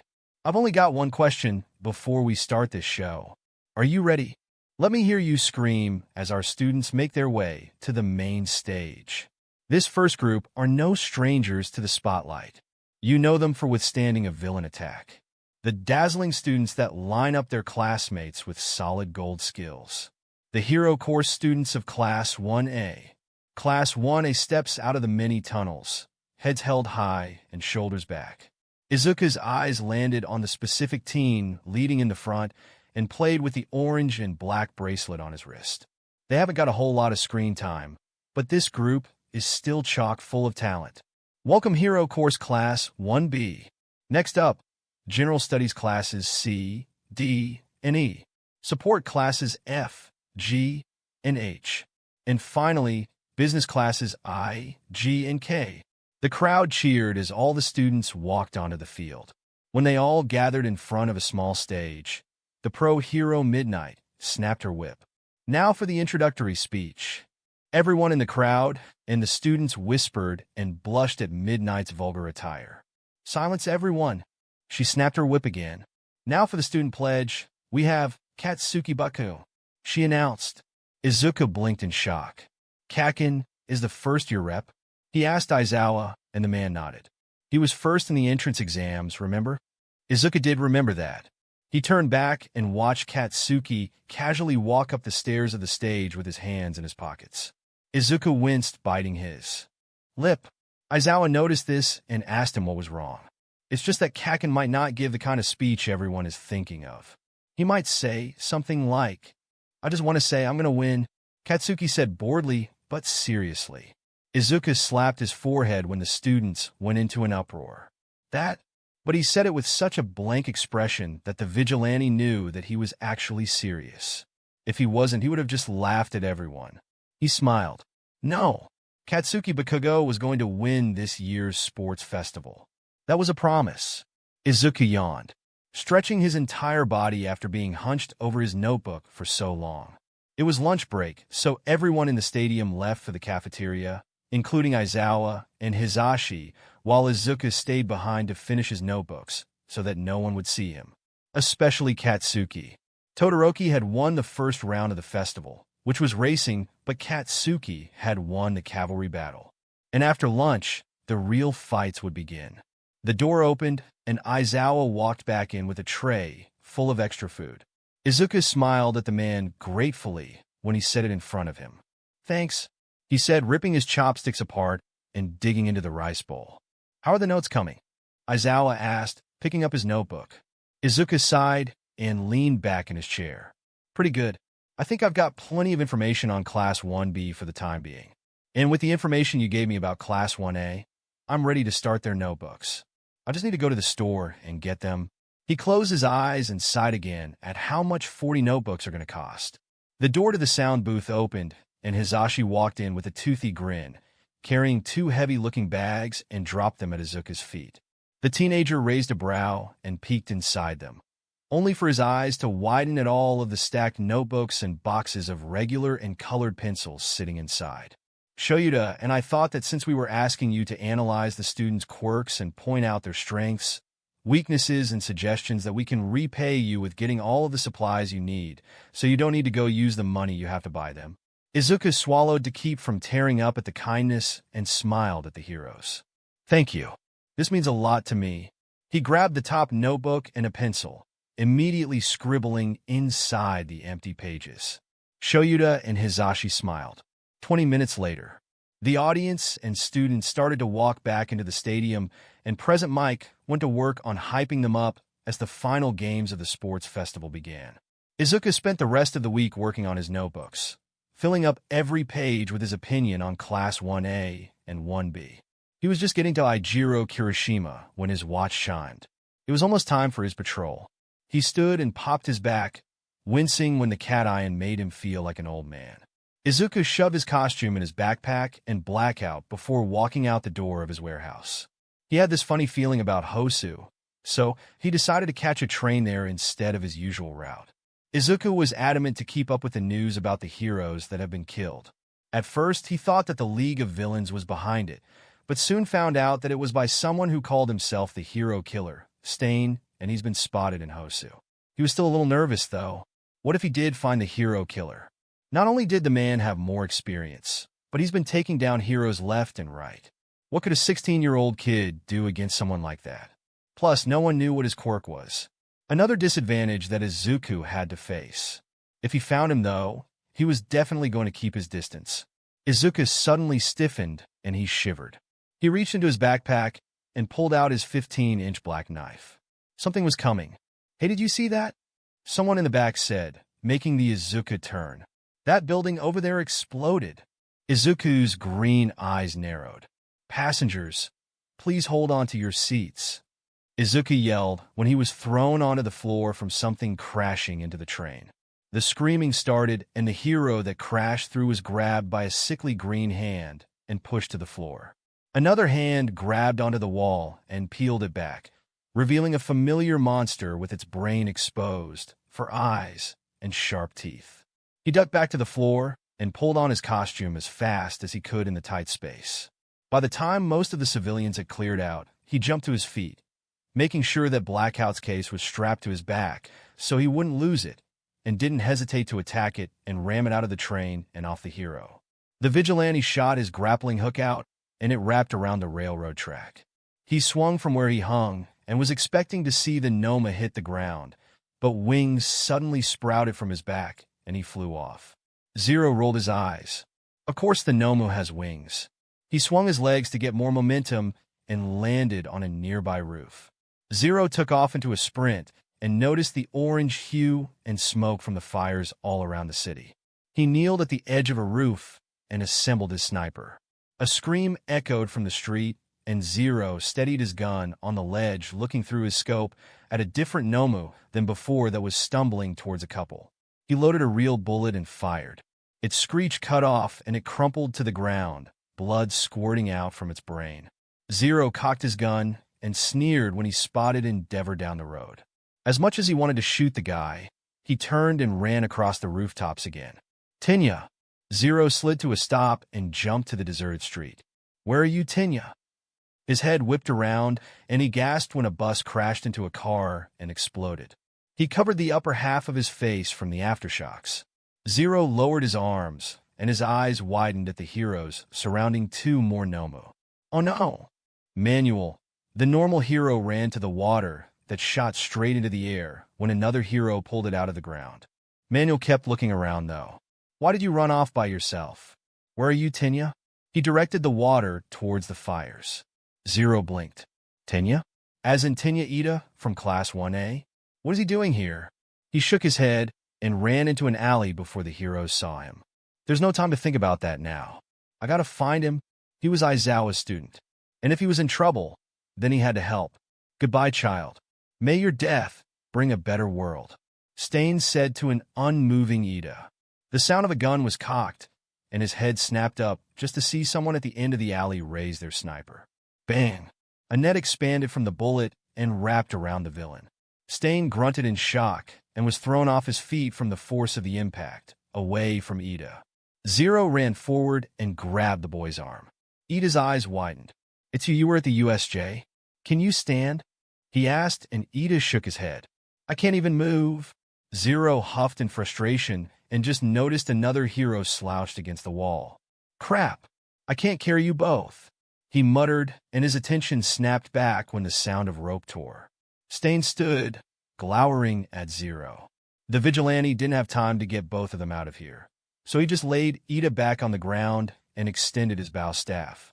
The hero killer tilted his head. "You're that vigilante, right?" "Zero, was it? What are you doing all the way down in Hosu?" he said, not making any move to attack. Zero huffed. "I could say the same to you. Aren't you usually murdering people upstate?" Stain rolled his eyes. "There are other false heroes in different parts of Japan. I will go where I please." "Are you here to kill me as well?" he asked, and Zero shook his head. "I'm only here to save these two. But if I need to fight you to do it, then I will." Ida grunted from where he laid. "Stop it," he grunted. Zero shifted but didn't take his eyes off of Stain. "This fight is with me. Get out of here," he demanded, making Zero scoff. "Are you kidding me? You said it yourself that you can't even move. The only thing you'll be fighting is your death. Why are you doing this?" You don't even know me. He grunted again. Zero sighed. No, I don't know you, but Aizawa does, and so do your friends. Ida's eyes widened. How did he know that? If I hadn't heard that it was Aizawa's student that ran off into a fight that he can't win so carelessly, then you would be bleeding out right now. Aren't you trying to become a hero? He questioned. The ones in trouble come first before the fight. But you didn't even notice the hero, did you? Stain shifted his sword hand, making the weapon click. Zero crouched. But don't worry. I'll save you, he said, and Stain sneered. You're just a child. You have no business being here. Zero tightened his grip on the staff. I'm no hero.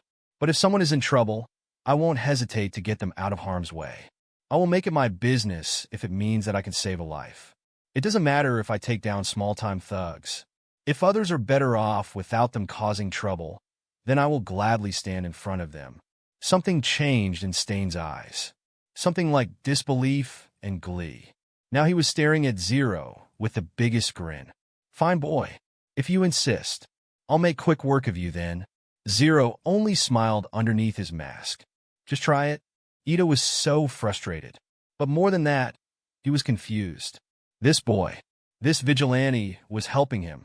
He had heard of Zero from the media and then his classmates when they said he was at the USJ, but he never imagined that he would see him here. And he knows Aizawa? How? His teacher was the most secluded person he's ever known. Did he also know Zero? So many questions filed through his brain, but no wasn't the time to think about it. Stain hasn't even touched him yet. Zero's movements were fast and agile, and his reflexes were insane. But even so, his quirk is a paralysis type. Don't let him cut you. Ida yelled at the vigilante. Zero flipped out of the way of a knife and launched himself off of the wall towards Stain's back, who spun around for another strike. Zero twisted and punched Stain's solar plexus. The hero killer wheezed, and his weapons clattered to the ground. It doesn't matter how you fight.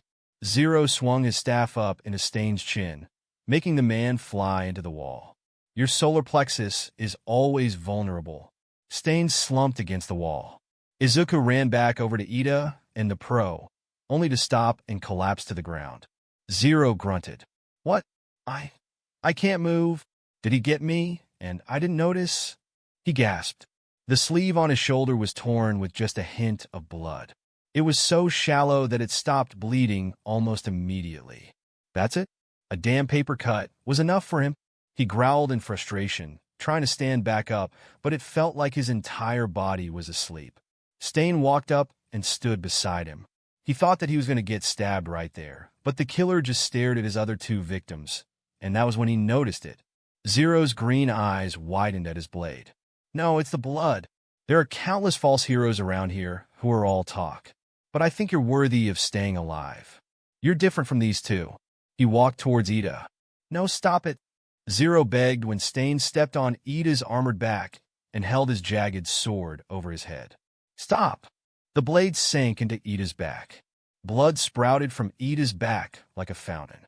The color in Zero's face slowly drained away as he watched the teenager's eyes flutter and dim. A surge of adrenaline coursed through Zero's veins, shattering the paralysis that had gripped him.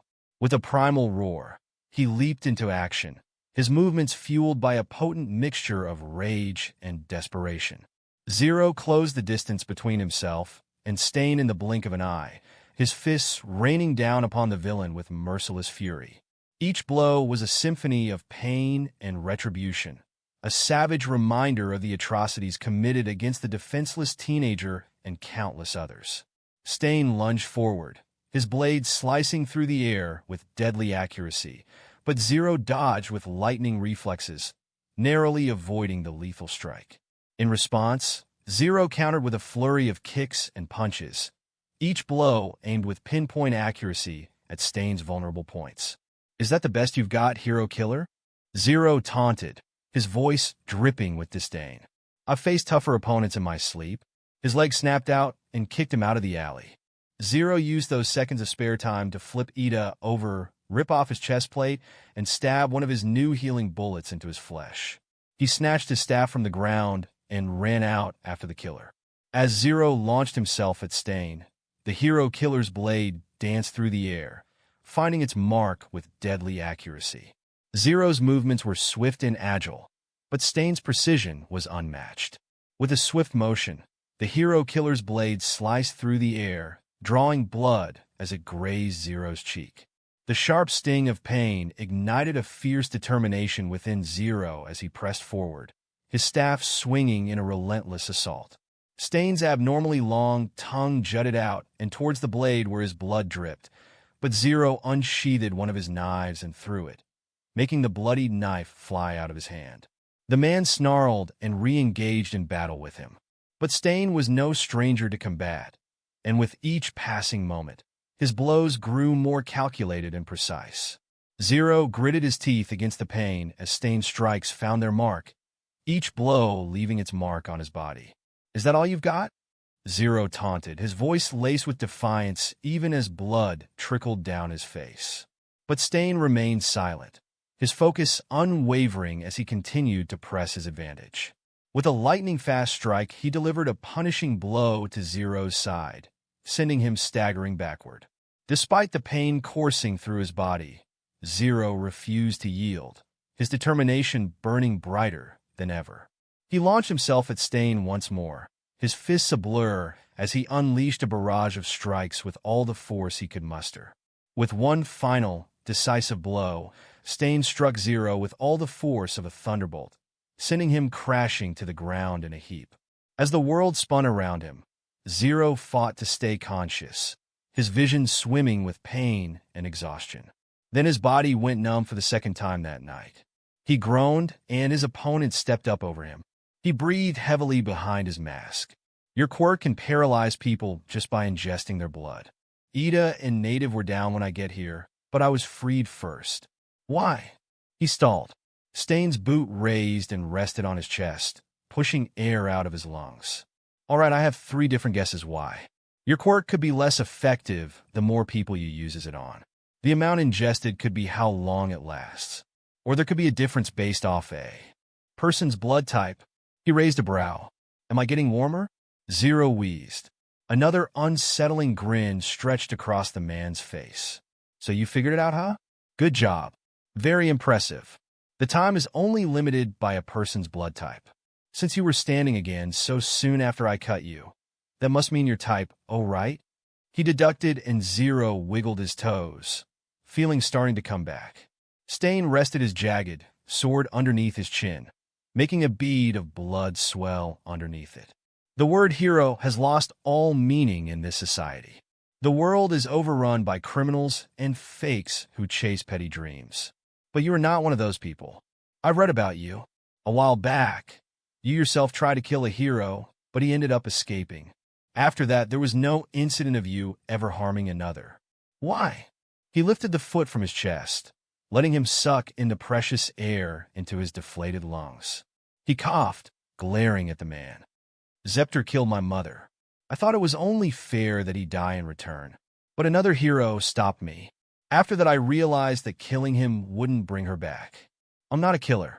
I'm not like you." He hissed and Zero jumped up, kicking Stain in the chest and knocking him onto his back. His sword slid across the deserted road, and Zero took that moment to jump on top of him, punching in until he was unconscious. He breathed heavily, stumbling off his limp body, and collected any weapons he found on his body. Then he walked back into the alley, deciding to test his luck with the trash. During his dumpster diving, he surprisingly found good quality rope that looked like it had never even been used. Zero didn't dwell on it long, though. He had something to tie Stain up.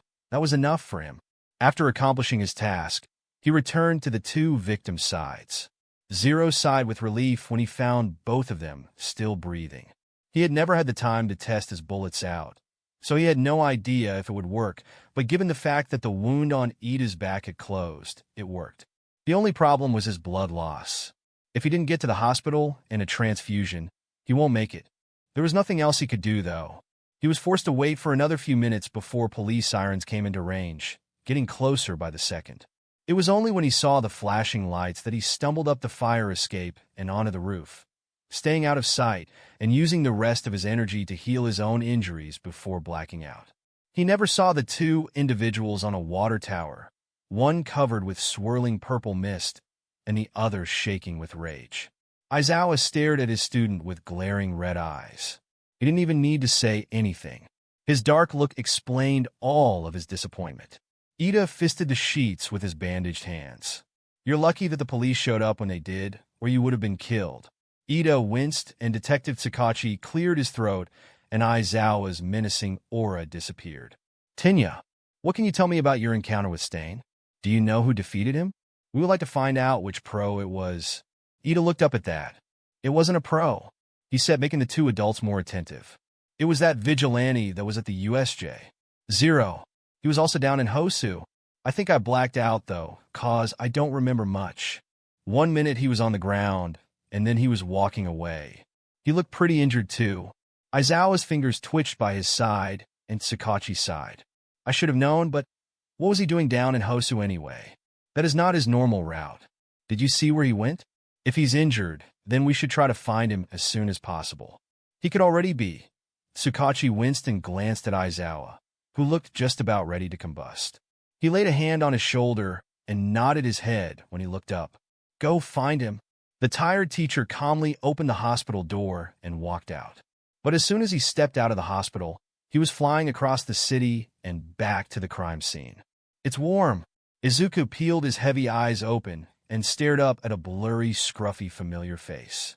When his vision cleared, he realized that he was still on top of the roof in Hosu and lying against Aizawa.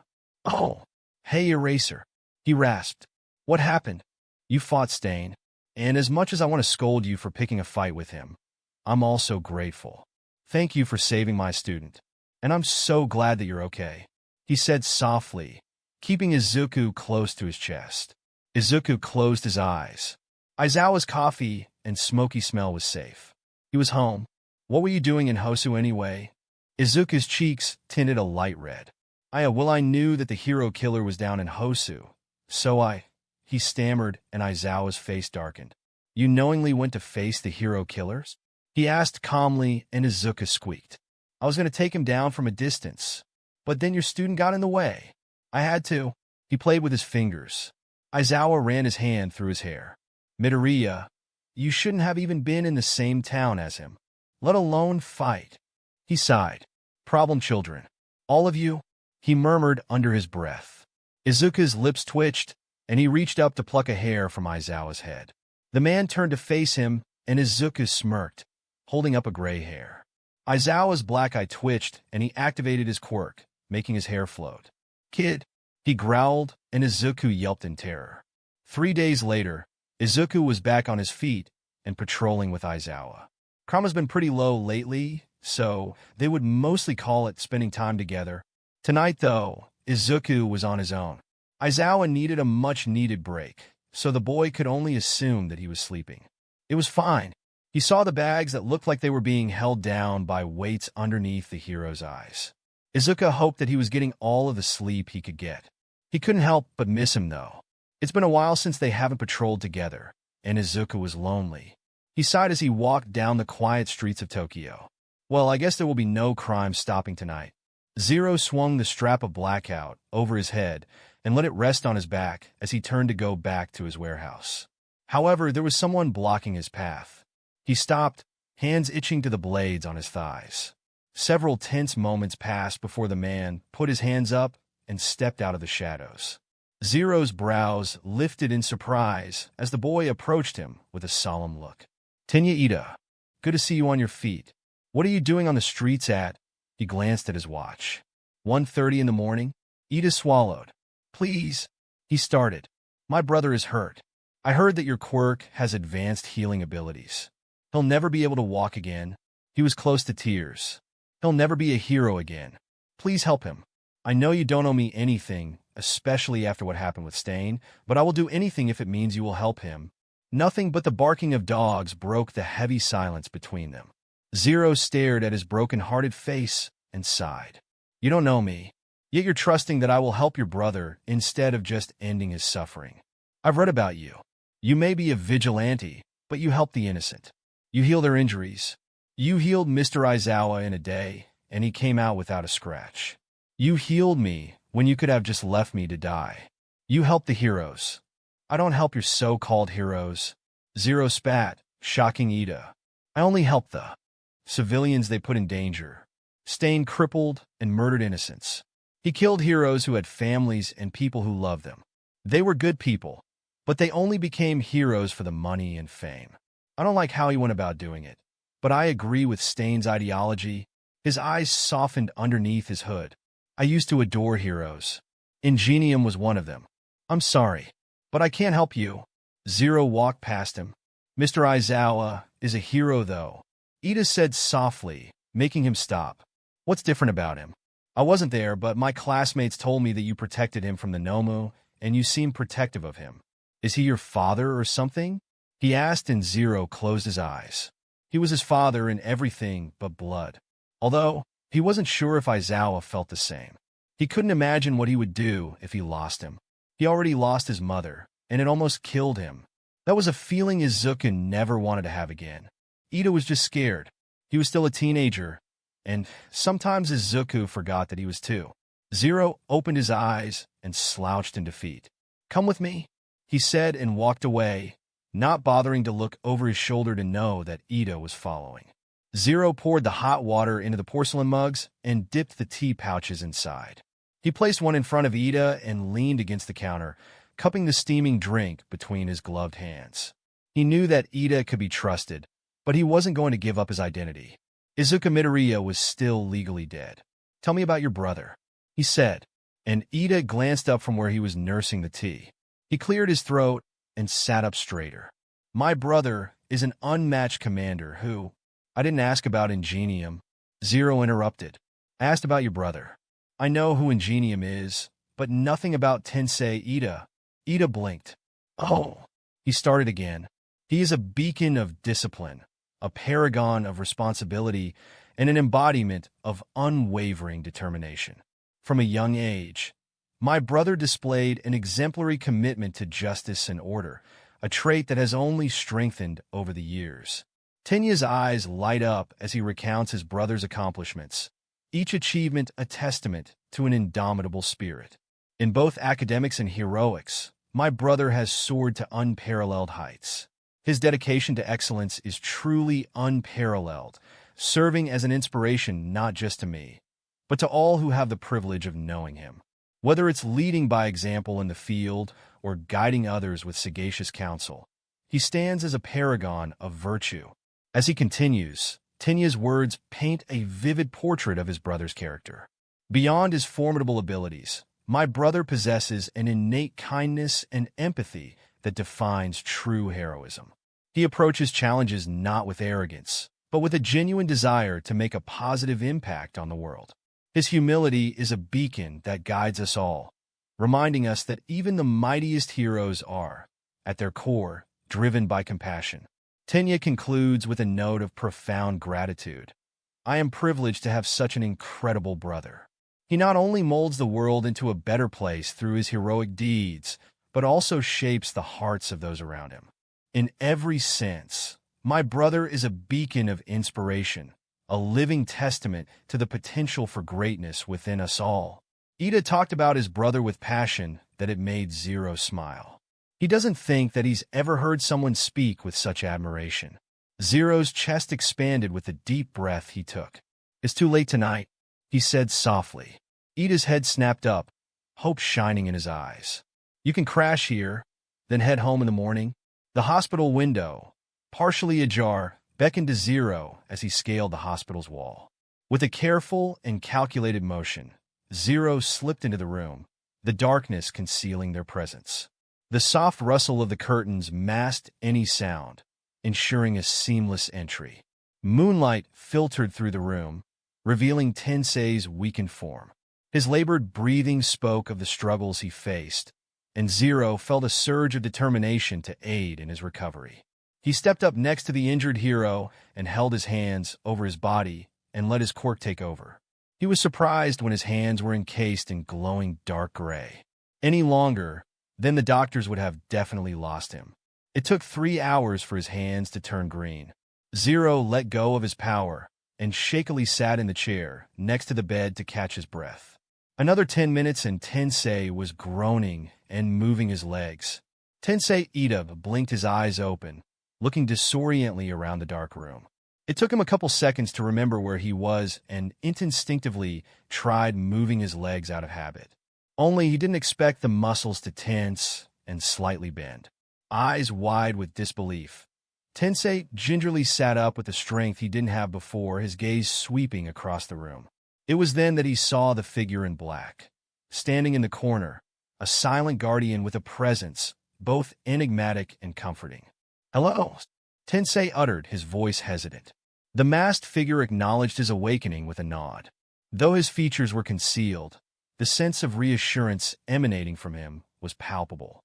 You healed me," Tensei marveled, his eyes reflecting the astonishment of a hero granted a second chance. His silent affirmation spoke volumes, confirming the unspoken bond forged in the quiet hours of the night. Tensei swung his legs over the side of the bed, testing their newfound strength with a sense of awe. A hand landed on his shoulder, and Tensei's head shot up. He hadn't even heard the guy move. Zero started pushing him back down. "Don't try to stand, okay? My Quirk fixed up your legs, but your injury was pretty bad. Sorry, but standing's a no-go for at least 6 months. Do some leg stretches to keep him in shape, and only after that half a year, you can give walking a shot. Vitakinesis is touchy stuff. You gotta listen, Ingenium, or I won't be able to help you next time. Oh, and I would appreciate you not telling anyone about this. No one knows what my Quirk is, and I would like to keep it that way," Zero explained, sounding way younger than Tensei expected. Tensei blinked, processing the info. "You the vigilante, Zero?" he asked cautiously, letting himself be pushed back onto the bed. Zero didn't say anything, just moved back to the window. "Don't let the doctors convince you otherwise. They might push you into physical therapy. Seriously, for your brother's sake, trust me on this." "No therapy for 6 months," Zero insisted quietly.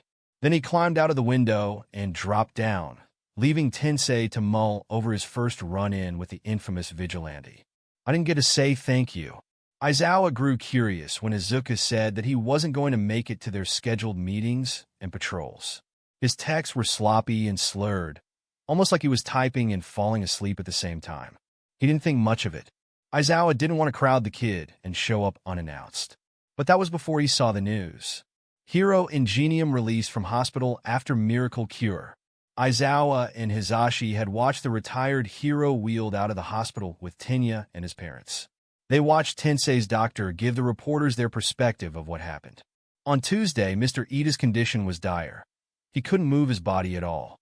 However, to our utter amazement, overnight, there was a miraculous transformation. His injuries appeared to have healed completely, except for the residual difficulty he would face in walking. We were initially baffled by this sudden turnaround, but it was evident that something extraordinary had occurred. Despite the remarkable recovery, it was clear that Mr. Ito would require ongoing care and rehabilitation, particularly to regain his ability to walk. We recommended physical therapy as a crucial step in his recovery process.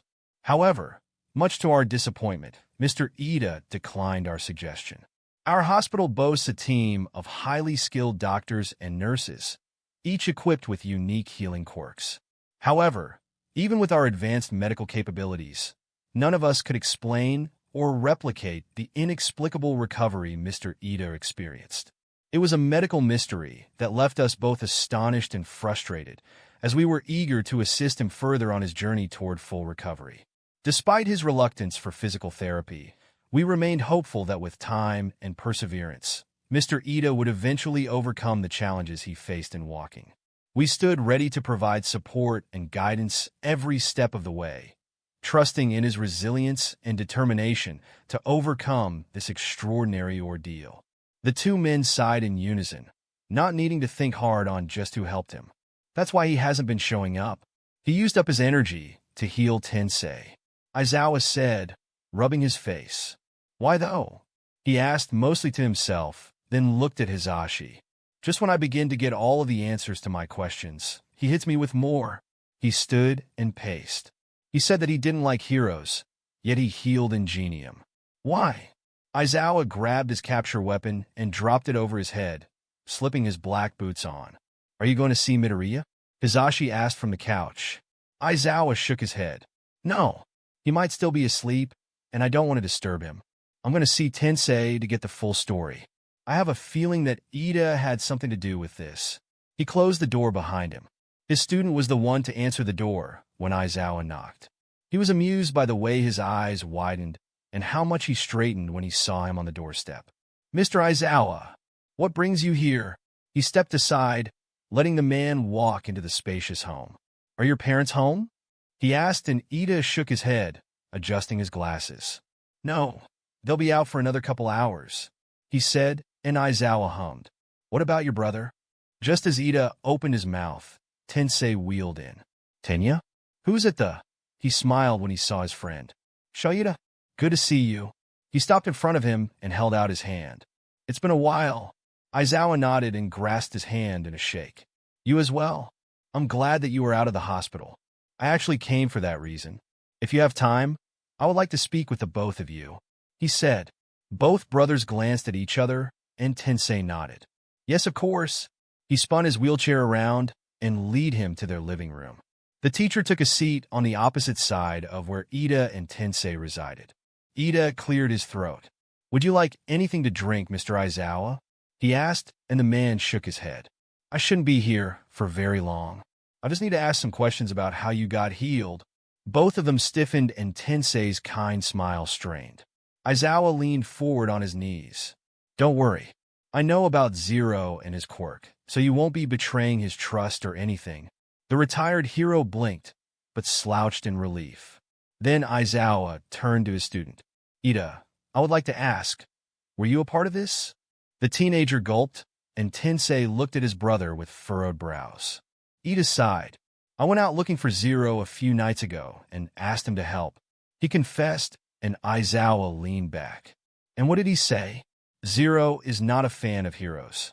He's a good guy, but I don't think he would spontaneously heal an injured hero. I've been working with him for about 2 years, and I'm trying to understand why. Ida took a deep breath. At first, he wasn't going to do it. He seemed kind of mad when I asked him. Told me that he doesn't help the so-called heroes. Only the civilians that they put in danger. But I thought that since he healed you, he could also heal Tensei. Aizawa nodded once and set his attention on his friend. I need to ask, did he tell you not to do physical therapy? He asked, and the man nodded again. He told me to not try walking for 6 months, just to do some stretches to keep them flexible. It seemed very important. He relayed. May I ask why he helped if he is against heroes? His friend was quiet for a time. All I can tell you is that he doesn't believe in them anymore. That they failed him while he was growing up. Tensei frowned, pity flashing through his eyes. I see. But then why does he work with you? The corner of his lips tilted up behind his scarf. He told me that I was, he made air quotes, immune from his hatred. Tensei let a soft chuckle release. Good. I'm glad that he has you. His smile sobered. Shoda, how old is he? He sounded so young. Around Tenya's age, really. Should he really be doing this? Aizawa rubbed the back of his head. I couldn't stop him if I tried. He would probably stay away from me if I did. But don't worry, he can handle himself just fine. He stood, finally having everything cleared up, and turned his intimidating gaze to his student. Ida. The boy snapped to attention. I would very much appreciate that you don't pursue him again for the use of his quirk. Zero is very sensitive about heroes. Nobody knows who he is or what his quirk can do. It needs to stay that way. Tenya was already nodding. Of course. He jumped up. I'll see you out. The boy walked out. Aizawa shook Tensei's hand again. It was good to see you, Shoyuda. Please tell Zero thank you for me the next time you see him. I will. As said, Ida was standing next to the open door. Mr. Aizawa, may I accompany you the next time you see Zero? I would like to thank him in person. Aizawa hummed. I'll let you know. He simply said and walked out the door. The cityscape stretched before them, its sprawling complexity a testament to the challenges that heroes and vigilantes faced.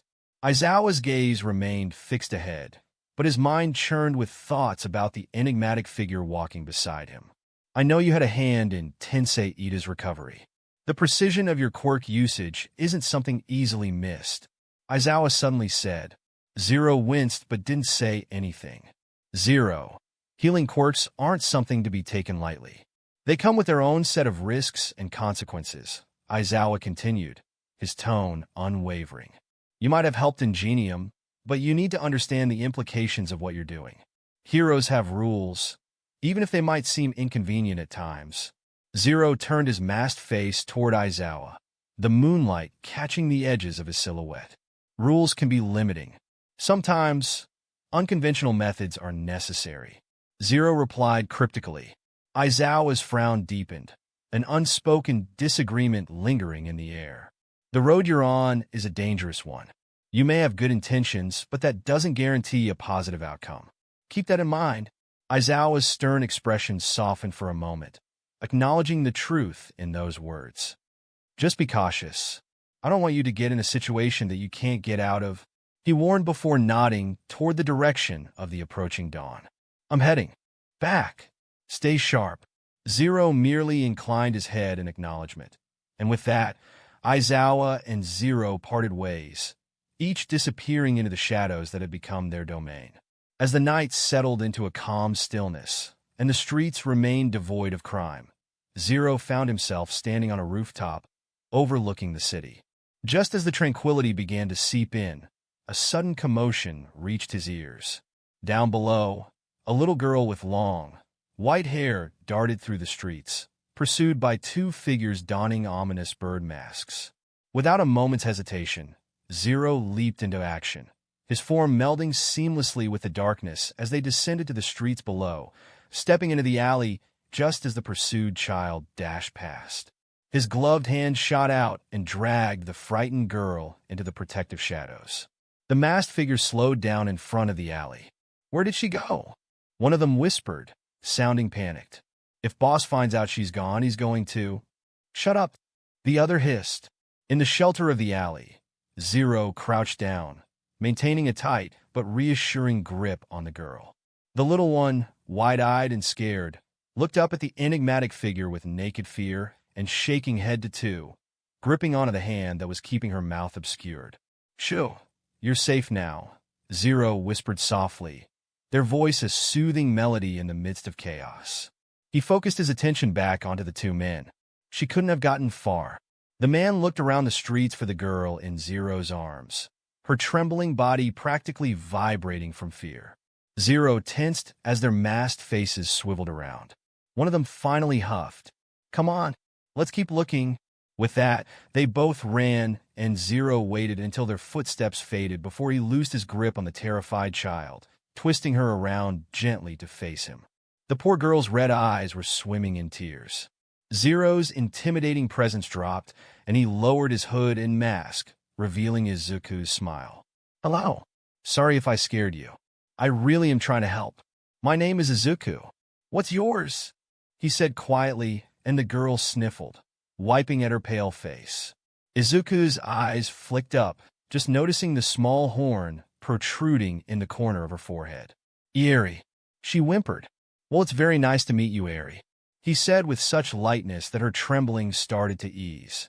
He looked at her appearance and barely reined in the disgust at the sight of the old rags that hung off her skinny from and the freshly wrapped bandages on her arms and legs.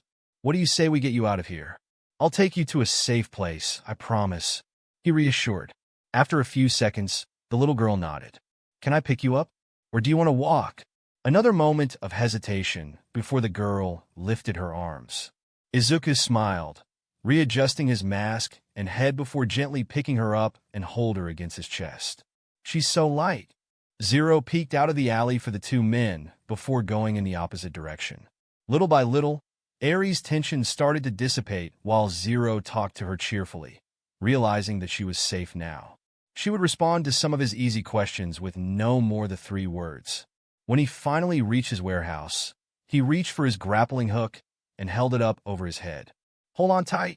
When she got a more secure hold, Zero pulled the trigger and the hook wedged into the open windowsill. He pressed the button on the back of the gun and let his body fly up and through the window. Eri squeaked with surprise, and Zero landed inside the darkness of his sanctuary. He walked in further, having memorized the layout and right to the light switch. Christmas lights flickered on, lighting up the dark space and giving it a more welcoming presence. He walked to his nest of pillows and blankets, setting Eri down on its soft surface. She watched him owlishly as he walked towards the big wardrobe against the wall, slipping Blackout's case off his shoulders and sliding it on the bottom shelf. He stripped off his vigilante uniform, using the swinging door to change behind into shorts and a t-shirt. When he finished, he closed the double doors and walked up to her loosely, non-threatening. When he got in front of her, he kneeled down and held out his hands. "Can I touch you?" The girl swallowed apprehensively, but shakily brought her arms up. Izuku, still holding that easygoing smile, carefully unwrapping the bandages. The smile wavered when he saw all of the surgical wounds and scars, both old and new. He almost tightened his grip and scowled in disgust, but he managed to maintain an unjudgmental face. He looked up into her teary red eyes. "Would you like me to heal them? I have a quirk called vitakinesis. These will be gone in no time."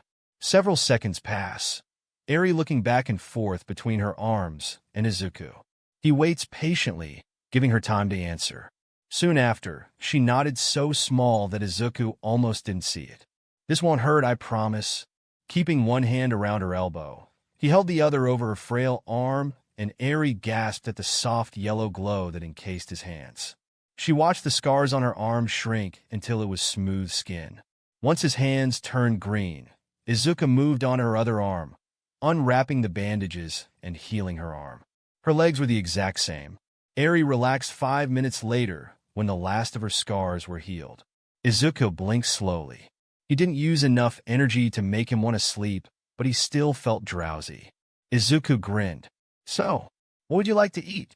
Eri's transition to living with Izuku in his hideout was a delicate process, marked by both uncertainty and hope. The small, tucked-away space became a haven where she could begin to rebuild her life, away from the haunting memories of her past. At first, the hideout felt foreign to Eri, its confined quarters a stark contrast to the oppressive atmosphere she had endured under overhaul. However, Izuku went out of his way to create a warm and comforting environment. The walls adorned with simple decorations and makeshift curtains softened the edges of the concrete surroundings. Izuku took the time to introduce Eri to the routine of their daily life, a routine built on trust and understanding. He patiently explained the purpose of each room and the significance of their shared space. Eri, initially reserved and cautious, began to open up as she realized that she was now free to explore and make choices for herself. One of the first challenges was adjusting to a sense of normalcy. Izuku encouraged her to express her preferences and opinions, whether it was choosing what to eat for dinner or deciding on a bedtime story. Slowly, Eri found her voice, the hesitancy giving way to a newfound confidence. The hideout, once an unfamiliar refuge, transformed into a place where Eri could rediscover joy and innocence. Simple pleasures like reading books, playing games, and sharing meals became cherished moments. Izuku's patient guidance and unwavering support fostered an atmosphere of safety and acceptance. "Eri, I'm back," Izuku called out, his voice echoing all around him. The 6-year-old has been staying with him for about a week now, and Izuku had let her get accustomed to living with him before going out for supplies and only waiting until she was asleep before leaving for patrol with Eraserhead. Final exams for UA were approaching fast, and as promised, Izuku had worked on his notebooks so they would be prepared when the students went on their summer training camp. Izuku set the grocery bags down on the table in the back of the warehouse, looking for the girl he deemed his little sister. A white head peeked out from underneath his blanket nest, and he smiled sadly, kneeling next to her. "Hey, have you been underneath there the whole time?" he asked gently, taking the corner of the soft fabric and removing it from her face. Eri swallowed and nodded. "I missed you," she murmured quietly. The boy's smile widened. "Yeah? Well, I missed you too," he confessed. "I'll take you the next time I go out, yeah?" He stood to grab a plastic bag before settling down next to her and pulled out a Reed Beach hat, some transparent glasses, and a white long-sleeve-button shirt, black leggings with light brown boots, and a cute red dress with an over-the-head purse. "You can't stay cooped up in here forever, and Overhaul is still out there. So what do you think of a little makeover?" He wriggled his eyebrows. Eri's red eyes glimmered at the suggestion, but didn't smile. Izuku had tried jokes, to dumb puns to get her to smile, but nothing worked.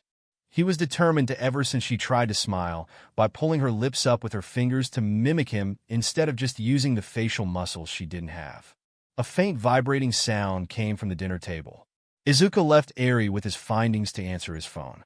Katsu. Izuku pressed the green button and placed it against his ear, twisting to lean against the counter and watched Eri carefully pick at the new sets of clothes. Hello. You've reached the Midoriya Comedy Hotline. For bad jokes and terrible puns, press 1. If you want to hear me talk about how funny I am, press 2. For all other vigilante-related matters, press 3. How can I make you laugh today, Mr. Aizawa?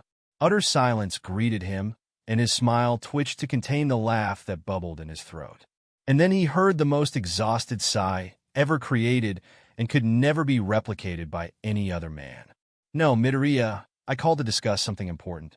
Can you please be serious for a moment? Serious? Me? Never. Izuku replied with a chuckle. But sure, shoot.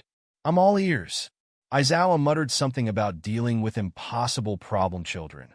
But despite his grumbling, there was a subtle hint of amusement in his tone as they continued the conversation. As you know, Class A and B are going to the summer training camp next week, and I want you to come with us. Izuku's smile slowly fell, and he bit his lip. He hasn't told Aizawa about Eri yet. He cleared his throat, and Aizawa put his foot down. Look, kid, I don't want to leave you alone. It's a training camp, but there are going to be some fun activities, too. In case you've forgotten, I'm a vigilante and nobody knows who I am or my age. Plus, I won't be alone, he said and smiled when Eri looked his way with the red hat that covered her horn. It had started to shrink the longer he stayed with him. Eri had told him what her quirk was and was startled when she had the power to rewind. Ever since then, he's been researching and finding out possible training methods. You're not alone? Who's with you? Izuku swallowed. I saved a little girl last week. She's been staying with me since. More silence from the pro. He lowered his voice to a whisper so Eri wouldn't hear. She was held captive for who knows how long and was tortured. She doesn't have anyone else to go to, and you didn't tell me because... He said, voice low and threatening. He wasn't even here, and Izuku started to sweat. He didn't need to be there to know that the man had activated his erasure quirk. Look, I'm barely starting to get her to trust me. I didn't want you to come and startle her. I can't just leave her here. Aizawa sighed. Can I come over now? I'd like to meet her. Maybe I can pull some ropes, and she can come with us. Izuku hesitated. He laid his phone on his shoulder.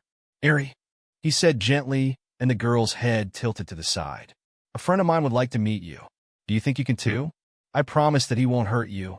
That nervous apprehension flashed through her eyes, but she nodded nonetheless. Izuku smiled and placed the phone back over his ear. Yes, sure. We'll be here. Thankfully, Aizawa had texted him that he was here instead of jumping through the window like usual. So after letting Eri know he was here, he stood up with her behind his leg and let Aizawa know that he could come in. Aizawa, welcome. Izuku greeted, glancing between Aizawa and Eri. This is Eri. Eri, meet my mentor, Eraserhead. Eri, a bit shy but curious, offered a small wave. Hello, Eraserhead. Aizawa inclined his head in acknowledgement. Eri, Midoriya, we need to talk. As Aizawa and Izuku moved to a corner for a private conversation, Eri remained near the center of the room, unsure of whether to continue her activities or not. Aizawa, noting her uncertainty, decided to approach her directly after exchanging a few words with Izuku. Hello, Eri. Midoriya told me a bit about you, Aizawa said in his usual monotone voice. How are you adjusting to life here? Eri, with a hint of hesitation, replied, It's nice. Izuku takes care of me. Aizawa nodded. Good to know.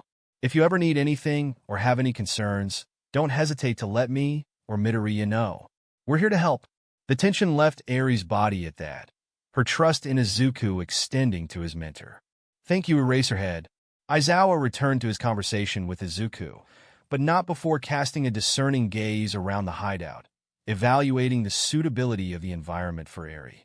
As the mentor and student discussed matters related to the upcoming training camp, Eri continued her activities, gradually warming up to the idea of Aizawa's presence in their lives. You don't need to reveal your identity. That's not what I'm trying to say. You have an eye when it comes to quirk analysis like no one I've ever seen. Not even Nizu. And you can just give the notebooks to them yourself. Izuku scratched his head, not noticing Aizawa examining the orange and black weave bracelet. You're not going to stop until I say yes, huh? His clear answer was the lift of Aizawa's eyebrow, making Izuku sign and turn to his little sister. Eri, how would you feel about going on a camping trip? In the dimly lit room, Katsuki Bakugo lay on his bed, the weight of the upcoming summer training camp hanging in the air. The anticipation and anxiety stirred within him, creating a turbulent sea of emotions. His mind involuntarily drifted to thoughts of Izuku Midoriya, his former friend, whose absence left an indelible mark on Katsuki's conscience. Fingers absent-mindedly traced the woven black and green bracelet that adorned Katsuki's wrist. It was a memento from the past, a token of a friendship that had once burned bright but was now tinged with sorrow. The colors of the bracelet were a silent tribute to the unique bond they had shared, the fierce rivalry and the camaraderie that had defined their relationship. As he stared at the ceiling, memories of Izuku's determination, his unwavering spirit played like a haunting reel in Katsuki's mind. A flicker of regret touched his features, a sentiment rarely visible on the explosive teenager's face. Why the hell did it have to end like this, Deku? Katsuki muttered to the empty room, the words carrying a weight of unresolved emotions. The summer training camp loomed ahead, a stark reminder of the challenges they would face, but also a cruel reminder that Izuku would not be there to share the burden.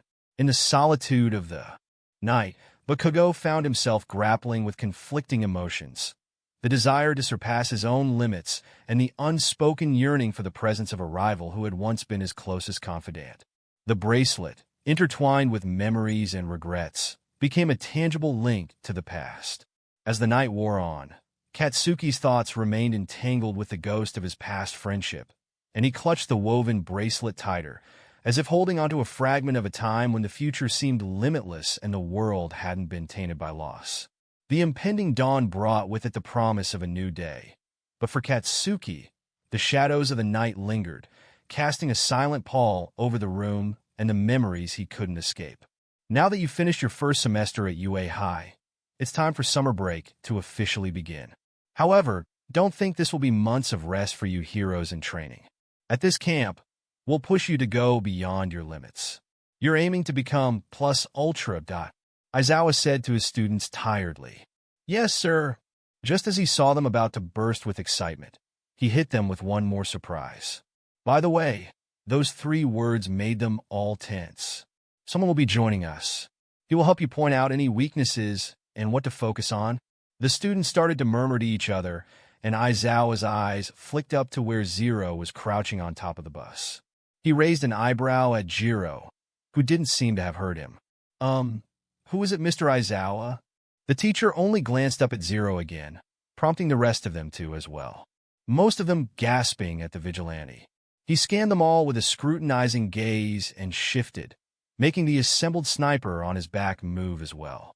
Zero will be assisting myself, Vlad King, and the pro heroes we will be meeting at the camp. Aizawa nodded at his teenage partner, and he jumped behind the bus, coming around a few seconds later with Eri clutching his hand, the beach hat shadowing her face. The girls squealed at the shy girl as the 2 of them came to a stop next to Aizawa. Movement caught his eye, and he noticed Minoru Mineta inching towards the 2 of them. He was salivating at the 6-year-old beside him. Zero's eyes widened in anger, and he caught a bit of what he was saying. Gonna look so good when she's older. Mineta? Kirishima said hesitantly, glancing at the furious teenager to his classmate. Eri tightening her grasp on his pant leg was enough for him to reach back. The entire class gasped, and Mineta's eyes crossed at the barrel of Blackout against his forehead. The boy shrieked and fell on his ass. Zero's lightning green eyes flashed. What did you say? He murmured so deathly quiet that everyone's danger instinct shot through the roof. You're here to become a hero, not to indulge your pathetic desires. Keep your perverted antics away from my little sister, or you'll find out just how unpleasant dealing with me can be," he said. "Understand?" Moneta nodded, eyes wet. Zero narrowed his eyes and slung Blackout across his back, laying a comforting hand on Eri's head. Moneta scurried behind Kaminari as if he'd protect him. Several tense seconds later, Aizawa got their attention again. "All right, everyone, find your seats. We're leaving." Zero pulled out his phone and gave it to Eri to entertain her for the duration of the trip when they sat down next to Aizawa. As soon as the bus was out of UA, chaos had erupted. Students were talking, yelling, and standing. "I can't believe with your track record of expelling students, you haven't kicked that little asshole out of UA for good," Zero said, eyes not leaving Eri's white head. Aizawa sighed next to him. "I know about his habits, and I've been keeping a close eye on him. Believe me when I say he really has shown potential in being a hero." Zero rolled his eyes. "Yeah, sure." 1 hour later, the bus stopped and pulled over onto a flat piece of land on the side of the road. Students piled out, stretching, and Mineta was scrabbling around. And they also noticed the car parked there, seemingly waiting for them. Zero and Eri walked off as well, with the latter rubbing her eye. "You don't really think we stopped here just so you could stretch your legs to you?" Aizawa said, hands in his pockets, and Mineta ran up to them. "Please, sir, the bathroom." The door to the parked car opened. "Hey, Eraser." 2 women, dressed in pink and blue cat costumes, stepped out. Aizawa bowed. "Long time no see." Zero hummed. "Ah, the wild, wild pussycats. Your feline fantasies are here. Say meow. Perfectly cute cat-like girls. You can call us the wild, wild pussycats," the women said simultaneously, and a little boy stepped up next to them. "These are the pro heroes you'll be working with at the summer training camp." Zero sighed quietly. Sure, they were very kind people, but his distaste for heroes still stands, so he couldn't help it. The woman in the pink cat costume pointed over the railing. "We own this whole stretch of land out here. Everything you can see. All the way down there with the training camp you'll be staying at is there, at the base of the mountain." Then why do we stop all the way out here?" Everyone started to sweat and smile nervously. "That can't be right. I'm back on the bus, quick. We should go." "Good idea. Load up." The cat woman in pink smiled evilly, tail wagging behind her. "The current time is 9:30 in the morning. If you're fast about it, you might make it there by noon." "No way." The students all ran back to the bus. "Kiddies who don't make it there by 12:30 won't get any lunch. You should have guessed, students." The training camp, the cat woman in blue jumped in front of them with a smirk, has already started. The pro laid her palms on the ground. They glowed before the ground exploded, and they all slipped off the cliff, screaming. "Good news! Since this is private land, you can all use your quirks as much as you want to. You got 3 full hours. You should be able to make it to the facility in that time. That is, if you can get through the beast forest." The hero in blue spun around to Zero, who raised his brows. "What's this little kitty still doing up here?" She started to walk forward with her hands out. Pixie Bob dashed. She giggled and reached, but Zero grabbed her wrist. "Touch me, and the only thing you'll be feeling is a broken jaw," he threatened, making the hero's smile drop. Aizawa put a hand on his shoulder. "This is Zero. He's not a student here. He's going to be helping us train the students." "Wait, I've heard of you." The hero in pink walked up to them. "You're that vigilante, right? You help the heroes." Zero's lips curled at that, and he grasped Eri's hand before walking back to the bus, leaving her with wide eyes of confusion. Aizawa sighed. He doesn't like heroes very much, he confessed, and understanding lit Mandalay's eyes. "What happened?" she said softly. "They took away someone very important to him." With that, he walked back to the bus. "Didn't you say it was only going to take them 3 hours?" Zero said. "It's been 9. Mandalay rubbed her head. "Well, it took us 3 hours to get back, so..." She smiled sheepishly. "It's fine. I never said it was going to be easy," Aizawa said, blinking tiredly. Zero chuckled. "But you're going to wake them up at 7, and you have remedial classes with the ones that failed the exam. That's a little cruel, don't you think?" Aizawa raised his eyebrow. "Like I said, not easy. This is a walk in the park compared to what they have to do when they become pros." Zero shrugged. A hand squeezed his. and he looked at Eri. "What's up, Eri?" He kneeled down to her height. She looked to the right. "Who's that?" She whispered, and Izuku followed her line of sight, where a boy around her age stood with his hands stuffed in his pockets. Zero tilted his head. This was the first time he had seen him. "I'm not sure. Why don't you go say hi?" he suggested, and Eri bit her lip, so Zero gently pushed her. "Go on." Eri nodded and shuffled over to him. "He's actually my cousin's son," Mandalay said. "He just lives with us now." Her expression saddened. 2 years ago, Kota's parents were protecting citizens from a villain, and they didn't survive. For a hero, it was a respectable way to die an honorable death. But a child barely aware of what was around him couldn't understand that. His whole world had revolved around his parents. To him, all he thought were his parents leaving him behind. Society kept praising them, saying it was a good thing for heroes, a wonderful thing. He doesn't seem to like us much, either, since we're also heroes. But it's like he's just here, because there's nowhere else for him to go. To Kota, heroes are a kind of human he can't understand and finds unpleasant. She smiled at her second cousin when he blushed when Eri spoke to him. "She's adorable. What's her name?" Zero smiled too when the two kids started to talk. "Eri. I rescued her a couple of weeks ago, and she's been staying with me since." Heavily panting reached their ears as the students started filing out of the forest, scrapes and bruises littering their bodies. Zero's eyes focused on his old friend, who was looking just as exhausted. Some of them collapsed when they made it into the clearing. "You said it would only take like 3 hours. Zero complained. "I guess we timed it by how long it would take us, sorry," Mandalay said, not sounding very sincere. "I'm starving. This is hell." Meow, meow, meow, meow, meow, meow. "I thought it would take you kittens even longer. But you did much better against my dirt monsters than I thought you would. You guys were seriously great. Especially the 3 of you."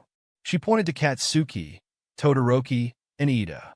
"It seems like you've had quite a bit of experience." She licked her lips and lunged at them. "I call these dibs on these kittens. I'll groom them myself." She danced around them. "Mandalay, has she always been like this?" Aizawa asked, and she shrugged. "It's gotten worse lately. She's at the age to take a mate." Zero scrunched his nose. No disrespect, but isn't she in her 30s? Mandalay winced. Uraraka walked up to the 2 children by the building. "Hi there. My name is Uraraka. What's yours?" she asked with a friendly smile. Kota huffed and walked away. "The last thing I want is to hang with some wannabe heroes," he declared and disappeared in the building.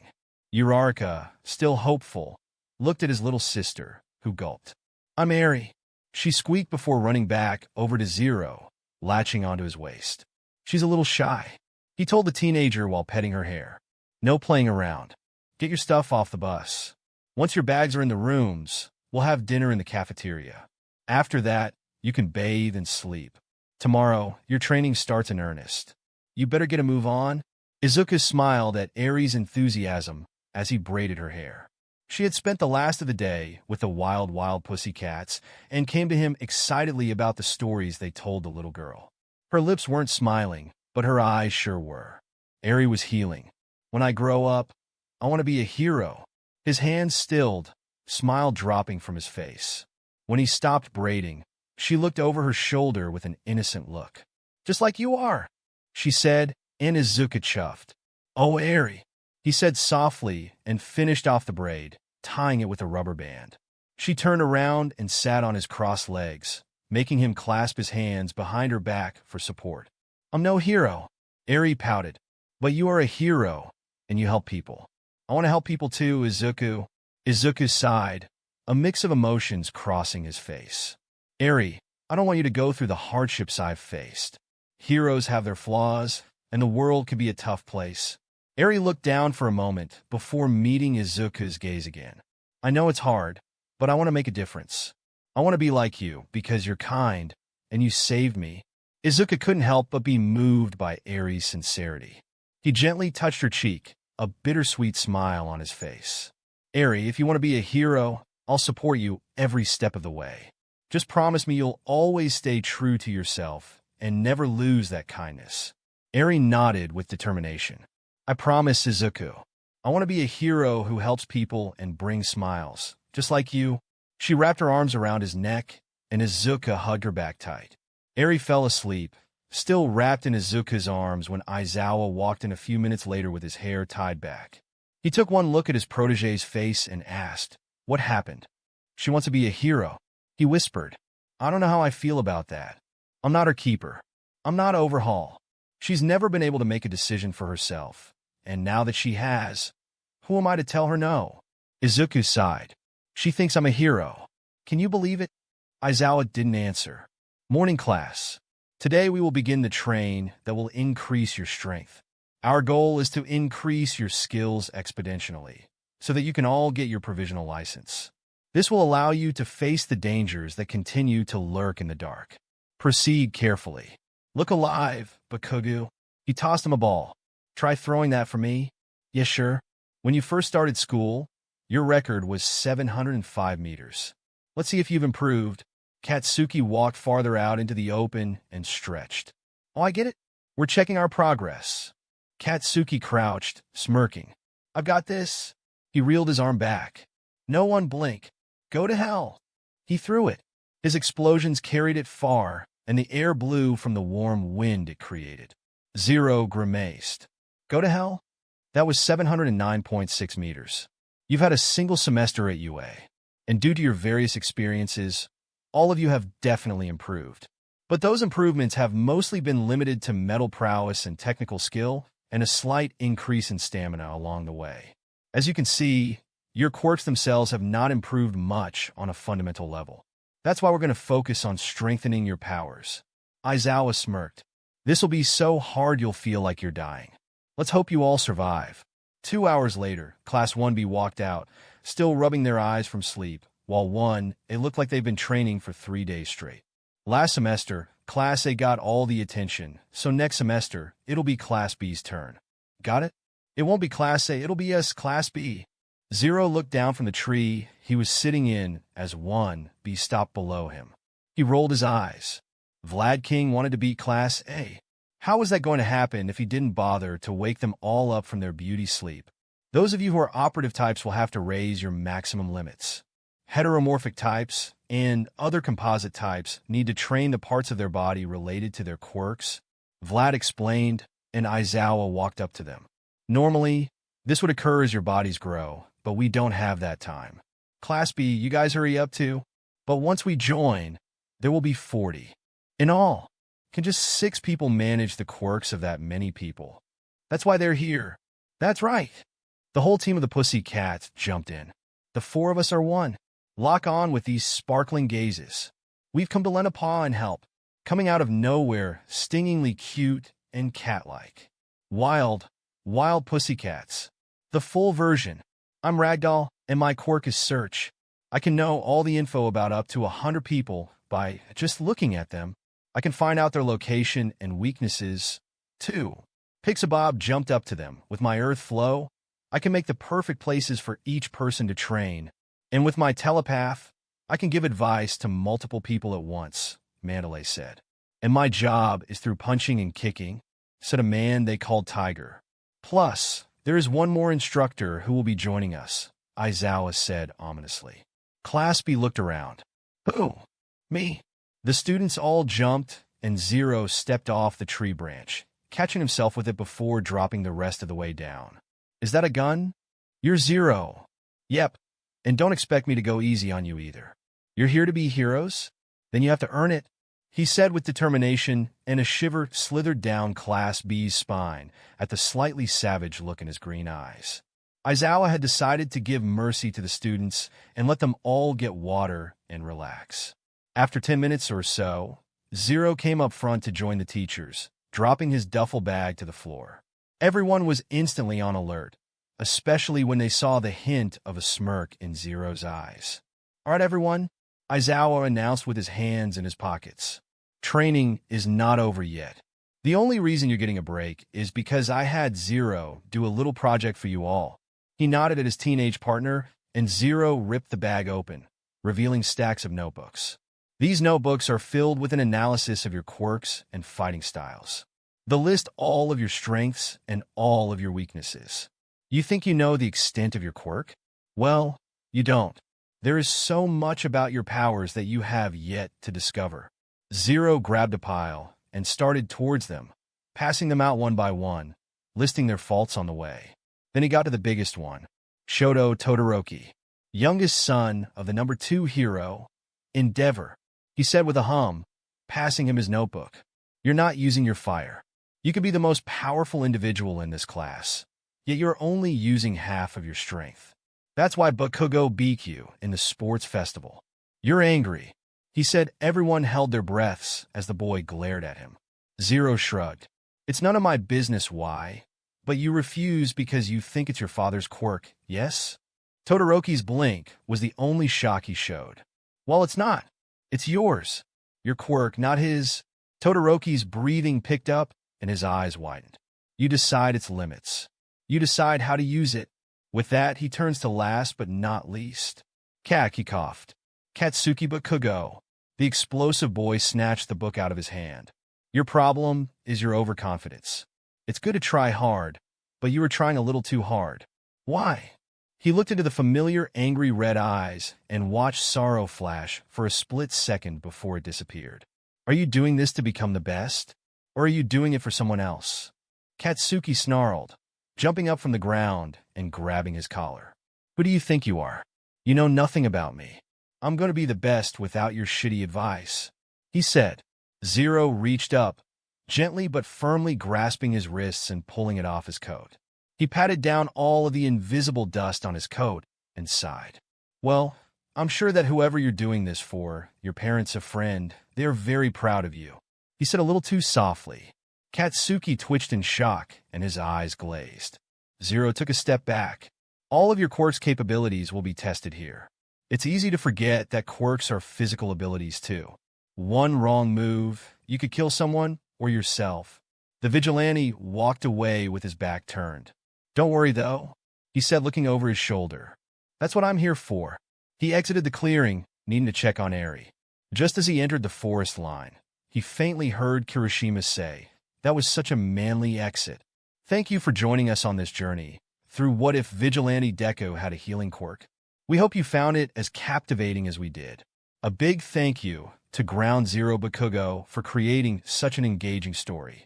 Don't forget to visit their profile on archiveofourown.org for more fantastic works. The link is in the description below. If you enjoyed this video, please give it a thumbs up, share it with your friends, and subscribe to Zenin Fanfics for more intriguing explorations into fanfiction and fantasy. Your support helps us create more content like this, and we love hearing your thoughts and suggestions in the comment section. See you soon in the next video.